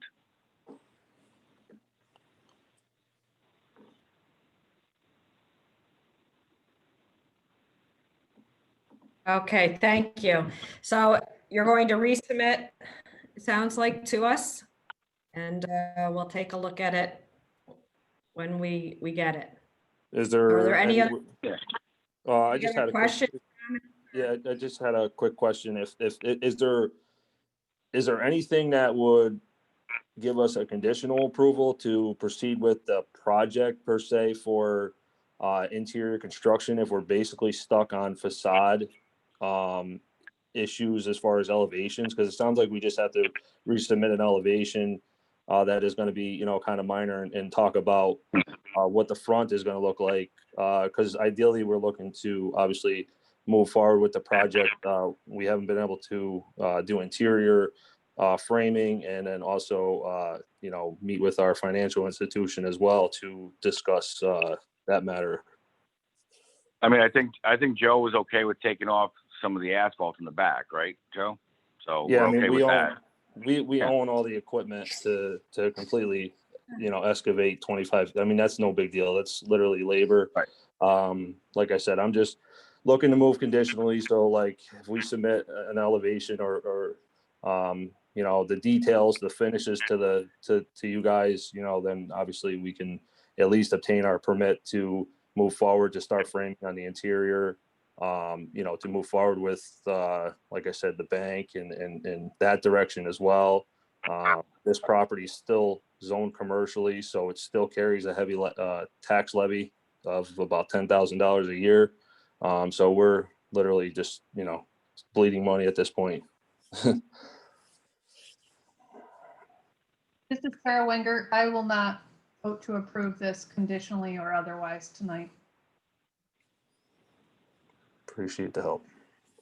I'm just wondering if there is something like the concept of this being a residence isn't isn't the trivial part. It's the actual aesthetic of it. So I'm just wondering, I mean, we can talk to code internally to see if there's a way for them to be allowed to do framing and other structural work. But I just wanted to bring that up. Like, obviously no CO or anything like that, but if there's a way to. No, I mean, it's going to take months to get the construction done. So yeah. Yeah, I mean, we would obviously meet all obligations to the city of Troy before we would obtain a CO. You know, I mean, right now it seems we're kind of talking like the aesthetics of a finished product, which is far from being finished at this point. It needs extensive renovations, and like I said, we're just trying to line up, you know, the rest of the balance of the funding and the continuing of the project, because as it sits now, the building, you know, is what it is until we get going here. And, you know, I envision this getting a phone call or something that there's a fire on Pauling Avenue, you know, and that's the one I don't want. So I'm trying to keep the project moving. And I've exhausted pretty much every permit application that I could get to get the building to where it needs to be now. And moving forward is this piece of the puzzle to, you know, do something to the interior to keep people working and to keep the project moving forward. So I think if you guys want to reach out to my office, we'll see if there's a way that we can get you guys in there to do some construction. But if we were able to find an avenue to allow that to happen, you would be doing that completely at your risk of not getting site plan approval, not getting a CO, and potentially being in a situation where you've put more money into the project. But if that's something that, you know, we can look into, you know, we'll look into it. You know, I think the preference would be to obtain site plan approval and proceed with the project, but it sounds like. Well, I mean, that's not an issue. Yeah, obviously it is. We want to make sure that we're going to able to, you know, to maintain site plan approval. It just, you know, I just want to make sure, you know, we're doing everything we can here to keep this project rolling. Obviously, we're approaching the holidays and many more. You know, I don't know when the next meeting is, but you know, we'll do what we have to do to make sure that we're not upside down. It sounds like you might be having another special meeting in a couple of weeks. So, I understand that cutting the asphalt towards the back off, that's easy enough, and Joe has no problem. We'll get you, you know, a colored photo rendering or something of the front with, instead of a solid fence, more of you know, a wrought iron or more of a, you know, a railing type system, and we'll show you how it's going to look, you know, when it's done. Those are the two major concerns, correct? Or the major items that were brought up? This is Rudolph speaking, and the major issue is to have the front of the Pauling Avenue side look like a front of a building. All right, I can get that facade. Yeah. Okay, great. So you'll resubmit that to us, and we'll look at it for the next meeting. Right, if possible, if we get it submitted as soon as possible, maybe we can get it on the same time you're doing that other special meeting for the other client, the other person you're looking for. All right. In the site plan, you do also have to show how the traffic goes behind the house and where the parking is. So it is truly a site plan. Just make sure you work with city office to make sure you get all your points in, because otherwise it'll just delay you. Sounds good. Okay. Thank you. Good. Thank you. Bye. All right, thank you. Thank you. Bye. So moving on, we have two more cases tonight.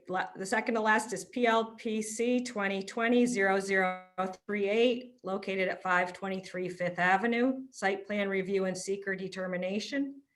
JHM is proposing a satellite parking area for the existing Snowman ice cream shop. I would ask at this time if the applicant is here tonight. Hey, Dee Dee, it's Andy Brick. I just wanted to let the board know that I've previously represented JHM LLC and John when he had a concern with a neighbor a few years back. I don't believe it would be a conflict of interest for me to represent the board in this new matter, which was unrelated to that matter. But I did want to bring it to the board's attention. And if they feel they'd rather have separate counsel, I can contact corp counsel and get you somebody else for this matter. Okay, thank you, Andy. I have no problem. Any commissioners have any issues? Nope. No problem. Great. Okay. So moving on, is the applicant here tonight?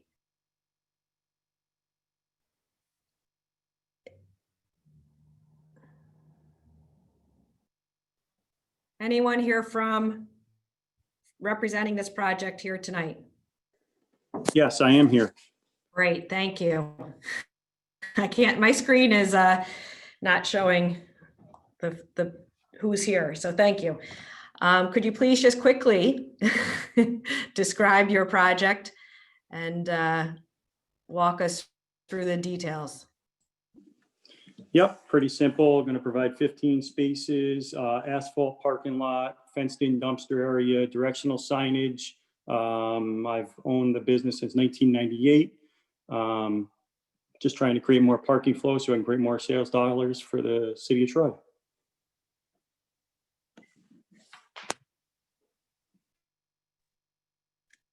Okay, great. I would ask, is there anyone here from the public tonight that would like to comment on this application?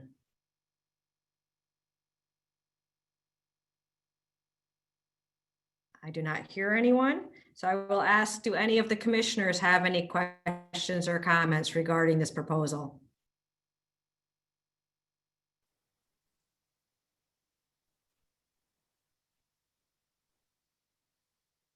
Okay, Aaron, you have reviewed this plan and it's acceptable? That's a question. Yes, that's correct, Chair. This plan has actually been revised since I first reviewed it, and the applicant has addressed all of the concerns that that I had. Okay, great. So at this point, we have two actions to take tonight. One is seeker and the second is site plan review. So is there a motion for lead agency? This is Sara Wengert. I make a motion that the Planning Commission serve as lead agency for seeker. Suzanne, I second it. Thank you. We'll go to the vote. Barbara Higbee, Yes. Anthony Moen, Yes. Suzanne Spellin, Yes. Sara Wengert, Yes. Deirdre Rudolph, yes. All right, so now we're lead agent. We need a motion with regard to our seeker significance. So is there a motion with regard to a negative declaration? This is Sara Wengert. I make a motion that we issue a negative declaration for seeker. I'll second it. Thank you. Going to a vote, Barbara Higbee, Yes. Anthony Moen, Yes. Suzanne Spellin, Yes. Sara Wengert, Yes. Deirdre Rudolph, yes. That motion passes. All right, thank you. Thank you. We are on to our very last case of the evening, PLPC 2020-0063.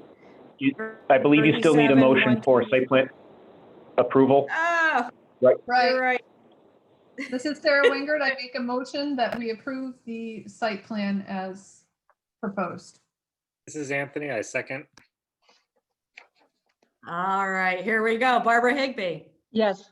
Anthony Moen, Yes. Suzanne Spellin, Yes. Sara Wengert, Yes. Edie Rudolph, yes. Thank you all. Motion carries. All right, I was getting ahead of myself. Now we're moving on. Are we all set? Yes.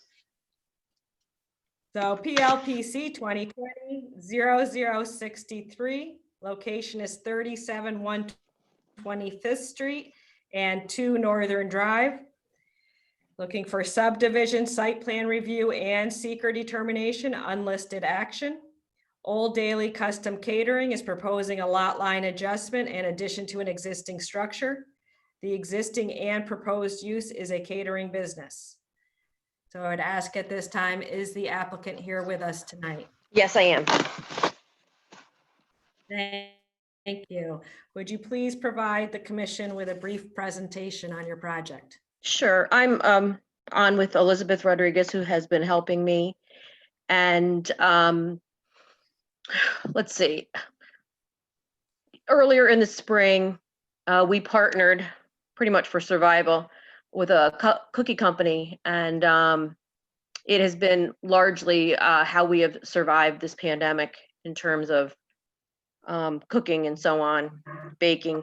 And as these businesses are growing and we're looking to see a recovery, we know we need to be able to fracture out the baking component a little bit. And in order to do that, we need to push our walk-ins out about 25 feet east. So right now we are under contract to purchase the house. And what we want to do is put a pad, our walk-ins, and then finished wall on the far west part of this house's property, and then plant a lawn and yard for the tenants. Over time, do some renovations to the apartments. Right now, they are, I would say, slum landlord status. We've had a inspection done and things are in rough shape. So we've got a lot on our plate and not a lot of money, unfortunately. But, and then there's a barn to the north that we intend to use and shore up. You know, if it needs a new roof, it looks historic. And so we want to do something with that. Right now, anything we do is a hardship, to be honest. We are kind of holding this property till we survive this pandemic, and then in reinventing ourselves, would really like to be able to live and grow with this cookie venture we've got going too. So having a little bit more room, we're in a very odd, if you notice how odd our piece of property is, point. This really is the only option we have to stay in this building.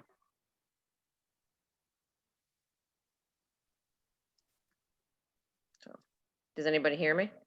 Yes, thank you. I was like, oh my God, please tell me we're still on. Thank Hi, you. and Lisa from TAP is here too. I just wanted to ask about the procedure. So we did first go to zoning about the moving the lot line, and they suggested that we come to planning first before they approve it in case any stipulations from planning made us reconsider where the lot lines would be. So is the procedure that we come here, go to zoning, and then come back to planning? That's my question. This is Aaron. I was at that zoning meeting. I don't believe that is the preferred course. I think the preferred course would be that the planning commission issue an approval when they're ready, contingent on the ZBA approval. The ZBA seemed ready to approve the variances required. Just so the planning commission is aware, as the applicant stated, this is a very odd piece of property. Aside from the geometry, which is pretty obvious, the triangular nature of the site, the current zoning is, I believe, B3 with a minimum lot size of 25,000 square feet. Neither of the lots involved in this subdivision are close to meeting that minimum requirement of area, but they're pre-existing lots. In addition, there's a number of side, front, and rear setbacks, again, part of the B3 zone, which neither of these existing parcels come close to meeting. The addition that's being proposed does not make any of those setbacks any worse. And so the ZBA really viewed this as more of a site plan approval issue. And so they were going to take the planning commission's lead. And so if the planning commission does issue an approval contingent on ZBA approval, I believe the ZBA would act in favor, although they did not explicitly say that at the time. This is James. I staff the ZBA and can confirm that's a pretty good, analysis of what happened. The ZBA, part of the reason the ZBA did not act was because of the chance that the planning commission would want to see site plan changes, and if those site plan changes changed the setbacks at all or any other aspects of the site that would impact the variances needed, then the applicant would get sent back to the ZBA after getting approvals and have to seek additional approvals. And so that's the situation that we're trying to avoid. There are obviously some things with the site plan that will need to be addressed. So we're hoping to get through those before the ZBA really has a good idea on what they need to approve.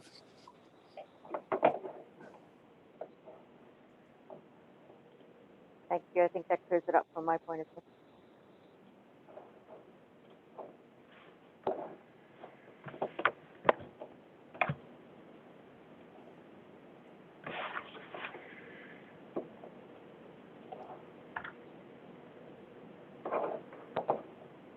This is Sara Wengert. I have only one question. There's really well done trying to figure this out, Lisa. But my one question is this the best place for the dumpsters? There's probably no good place for the dumpsters given the frontage that you have.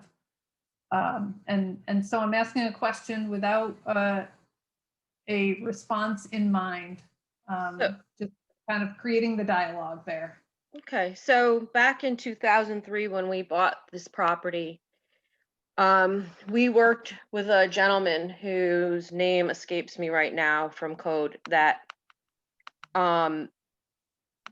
everything was done by the book to the letter and on the advice of the city. And we ran scenarios on where those dumpsters might go in terms of, ease from inside and outside of the building, but more so from the trucks coming in and being able to back up, get away from wires that were overhead and dump the bins, and backing up onto Northern Drive. Totally didn't work. We tried, we brought trucks in, we did, you know what I mean? Like, could they come in this direction? It was always an issue because as you'll see, like, we have HVAC things on the north side.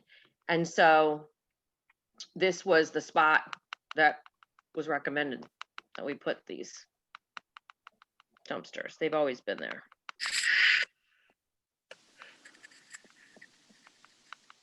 Okay. So on that note, I'm curious to get a better understanding. What is the asphalt section to the north? It's marked as asphalt in your site plan. What are you proposing to use that space for?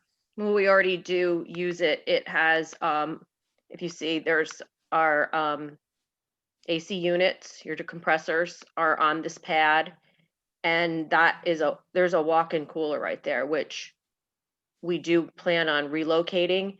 And then this right now, it has a storage pod on it, which we also intend to get rid of. And we use it for parking. So when our vending trucks come in, we have the truck and 2 carts.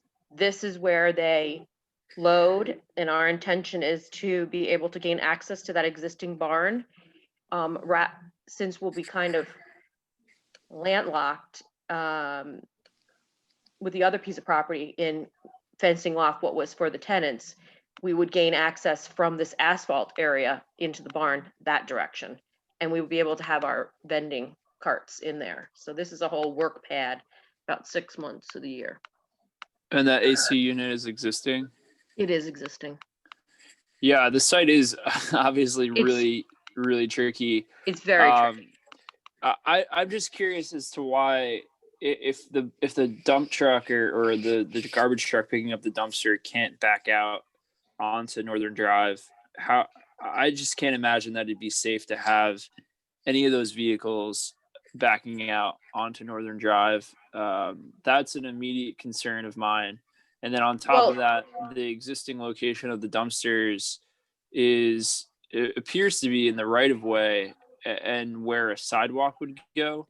And that comment also it's the same situation for the parked cars as well, that are the diagonal parked cars that are going right up to the building there. Right. There was no, I mean, since we've been there was no sidewalk. We just put parking where it existed this was a beverage center. And the parking was on both sides. Now, when you talked about people coming, my trucks don't have to back out onto Northern Drive. There's enough room for my truck. It pulls in and it's able to loop back out and go take a right-hand turn and then come around the block. So we don't back our vehicles out onto Northern. Okay. We have I'm just looking enough at I'm looking at a Google Street view of from Northern Drive, and it looks like there's 3 vans and 2 storage or the walk-in cooler and a storage pod. Yep. And I just can't imagine having to navigate that space. It is tricky. Tricky. It does it does seem like a safety concern, and not only for motorists interacting with other motorists, but if there was somebody who was going to be walking across that large curb cut there. I don't want to get into redesigning the site, obviously, but it just seems like the safest place for vehicle ingress and egress would be where the addition is. The walkability of this site is extremely compromised.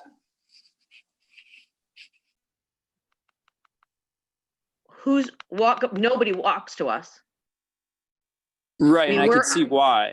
But we're on a treacherous point. I mean, when we had a little cafe in the front, we were going to put a picnic table on the front point, and we didn't, because the traffic is so scary. You think the cars are going to jump up and hit you. Of course, yeah. That's exactly my point. Nobody, I mean, they park their cars and they come in this little piece of sidewalk, and if they want, they come into our front offices that way. They don't cross anywhere. We have like reviewed the safety of how our customers that do come in to sit down for a consultation come in. They park right against the building, they come in the sidewalk, they come in the front door. Right.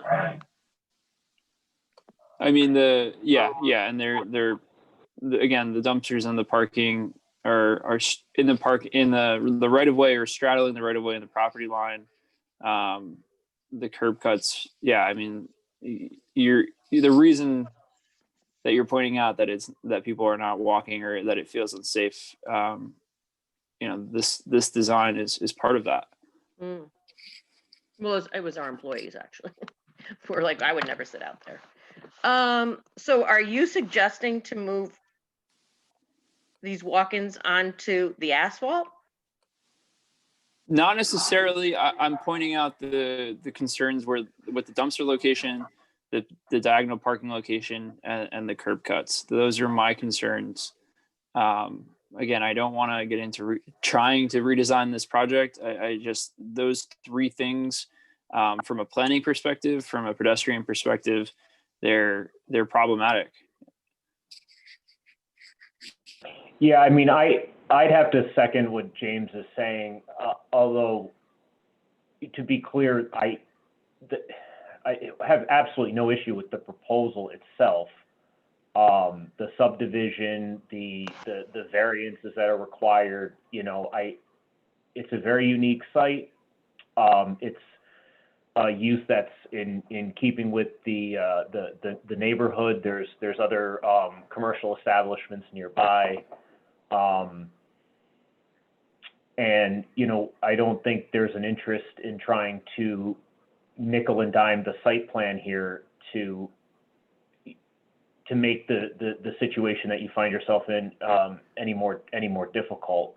But the parking that's located within the perpendicular parking located within the right of way, which essentially bisects that sidewalk along 125th, the massive curb cut along Northern Drive, those are items that we'd like to see addressed without impacting. You know, you're looking at doing quite a large addition to the project. So I mean, you do have some budget to work with. So we're just looking for a way to possibly address those issues, but still have a viable project. Well, I mean, Absolutely, and I agree with those points as well. I think the use of the project is great. You know, I have no issue with the use in this location. I think it's fine. The variances I don't think are really a big issue. We don't like the way that this is zoned, and we're actively taking steps to change that. But we also want to, you know, address some of these concerns while you're here. I mean, to be completely honest, we had hoped to have been able to get in front of you before we purchased this building next door, because without the ability to do this, I bought this piece of property and this slum building for no reason. But we're way past that. And as a business, to be honest, we're in such bad shape. I'm mortgaging my own house to buy that building next door. You know, we usually do about $6.5 million in catering. We're at about 600,000. So I don't know that our industry could be hurt any worse. So the very idea that I even might have to spend a penny more is terrifying.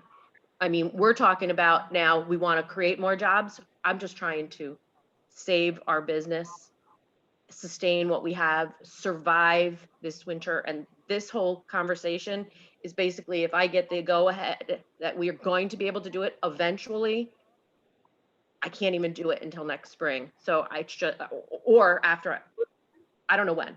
You know, we know. So you're not looking to break ground on this addition next week if you had the approval, is what you're saying? No. Oh. I mean, honestly, I think we all can say nobody thought this pandemic was going to be around in terms of the way it is right now. And when talks back in June started with the neighbor's property, it was when things were looking a little more promising. We opened Crooked Lake for outdoor dining. If you can think about the end of June is when, you know, phase 3 started, and then we were like really optimistic. Right now, all I can do is remain optimistic and say I'm really like hopeful that we're all going to survive this, and the next year I'm going to be able to put this addition on and have these two businesses commingle and thrive. I mean, we were in our best years before this happened. But I'm not looking to break down. I'm trying to just pave the pathways so that, you know, we were literally reinventing ourselves and doing whatever it is, and need the ability to be able to do some expansion there if we can, because we are doing well. So I think what Aaron's getting at, and I don't think anybody wants to, you know, expand the cost of your project. We're simply trying to address some of these concerns. And if time is not of the essence, if you're not trying to break ground next week, I strongly encourage the commission that we should take our time and get through some of these issues together with the site and find ways to address these concerns in a way that works for the applicant. Let me ask. Because I don't. Oh, sorry. Go ahead. No, the reason what's going through my head, it's just like ironic that you mentioned this asphalt area. And I mean, the truth is, if I thought that there were potential to move the walk-ins that direction and not have to buy this property next door, I'd lose the $3,000 I've got into purchasing it just to walk away, because, do you know what I mean? You would absolutely, I do not know, I don't see a reason why, I cannot speak for the ZBA, I can't guarantee anything, but this is exactly I think the reason why the ZBA didn't want to take an action at the previous meeting is exactly because of something like this, because the variances you're asking for, if there was a way to fit that addition, at least the area of it, in that triangular piece of asphalt, you're not making any of the setbacks that currently exist worse. There might, and you're not affecting, so once you affect a property line, that opens up several cans of worms, right? Because now you're technically creating lots that don't meet the minimum. If you're proposing an addition that doesn't make any of the current setbacks worse, which you're at 0 feet, so how can it, right? As long as it's on your property and not on the street. Yep. I don't know that you would necessarily, and Andy, if you're still on the call, I don't know if that addition, because it's not making an existing setback worse, I don't know that you need a variance for it. Agreed. Aaron, you're correct. The setbacks are existing. And if you're going to add something into setbacks that already exist, you don't need an additional variance. Variances would be required when you're adding the additional land into the property and then seeking the approvals. Right. So if there was a way to rework your air conditioning unit, on the roof, perhaps keep the existing walk-in cooler where you have it and not relocate it like you're showing to that asphalt area, and customizing that addition, it might end up being like a rectangle with its corner cut off kind of in order to fit the area you've got. That's going to be, I guess it would still need site plan approval, but it would not necessarily need ZBA approval. So you wouldn't even have to go back to the ZBA. Okay. And again, if your time frame is not to do this until the spring, you have the ability to revise this plan. Potentially, you may save some funds and be able to do some of the sidewalk. And if now you're doing your addition in that asphalt area, there's no need to have that massive curb cut. Right. You could come back to the commission with a proposal to build the addition, and then you need a 6-month time frame in order to do the sidewalks and curbing along there and close up that curb cut. Perhaps there's a way to move the dumpsters to your gravel. Well, you wouldn't want to move them that far, but again, perhaps there's a way to rework some of the site plan to address some of these other items. And I would I guess leave that up to Lisa at TAP to provide some more direction and advice to you on that. Perhaps we can, just in the interest of time, Lisa, perhaps we can touch base offline and kind of go through some of these things. Well, I want to ask Steph a question. Steph, I think what you were saying is if that was a possibility, you certainly would have pursued it instead of buying this property next door. You're saying you're pursuing this direction because you can't use that little triangle to the north for the addition because it's a loading area for the building. Is that true? Am I mistaken in what you were saying? Well, as we currently operate, it's kind of funny. There are doors at the south and the north. And the south doors next to the dumpsters are used to load catering, like events, weddings, and so on. And then the north doors, and they're exactly like you weren't straight through to the other side. Just where the 6150 is, that's a door. Those doors load out vending trucks and vending carts that go out. So they're separated, but I'm not so sure that as long as we meet fire safety in terms of, exits, that we could possibly expand out here, as long as I can get similar square footage for cooling. The walk-in cooler that I want to move over to this west side of the building with the arrows, the reason for that is that we worked pretty closely with the Department of Health to create this completely safe kitchen. That walk-in is only raw meats. And that whole area is where we wash, marinate, keep all raw over there. It gets cooked and it never leaves that side of the kitchen until it is a safe and cooked product, and then it gets stored on the right-hand side. So that's the reason for having that one separate cooler. So the real question is, like you're saying, is can we get something Would there? an addition like that work for what you need or no? Yes. Yes. I don't see why not. Okay. Okay. So I mean, so again, this obviously is not engineering here, but if an addition like that would work, then that would alleviate. I think that would alleviate some of the concerns. James, if an addition did go there, now loading and things would not necessarily be taking place there, which would open up that sidewalk like you were discussing, right? yeah, it also created an opportunity to house the dumpsters and maybe some parking where the proposed addition was. Well, maybe Yeah. they were proposing to buy that and subdivide it. So one of the ideas he's saying is if you put the addition there, you don't even need to buy that property. Right. And the other thing would be too, to keep in mind, and well, I guess there's not a ton of room on Northern Drive there, huh? In other areas within the city, and I know that this area is slightly different in its makeup, but we do allow loading if it's short term on the right of way. I mean, that's how all loading takes place downtown, right? Mm-hmm. Trucks. I always use the example of the Ruck because it just happens to be that area of 3rd Street is just an area I drive frequently, and when they get deliveries there, it is 2 lanes, and so traffic's able to sneak around.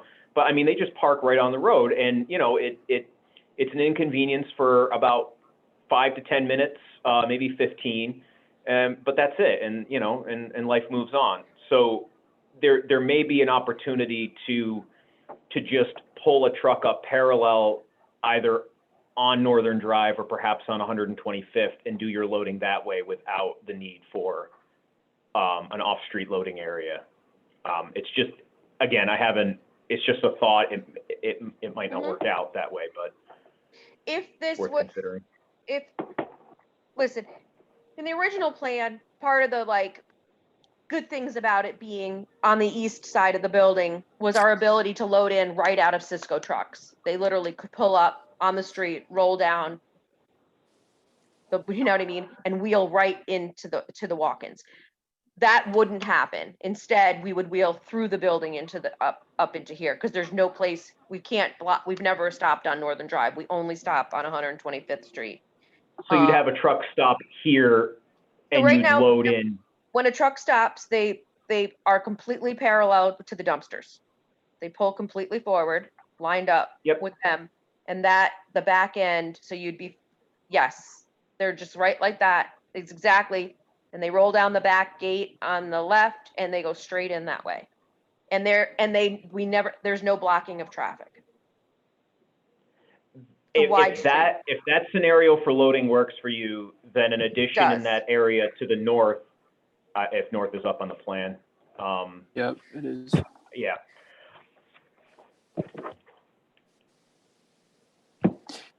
Great. So again, I don't mean to be too pushy, but it's past 10 o'clock. Yeah. We know that you don't need to break ground next week. So there's plenty more discussion that we can have, and then we can get you on the agenda for next month and work on a site plan approval that's alleviates some of these concerns, and that works well for you guys. Okay. Sounds like you're open to exploring other options to address their concerns. I am. Yeah. Yes, definitely.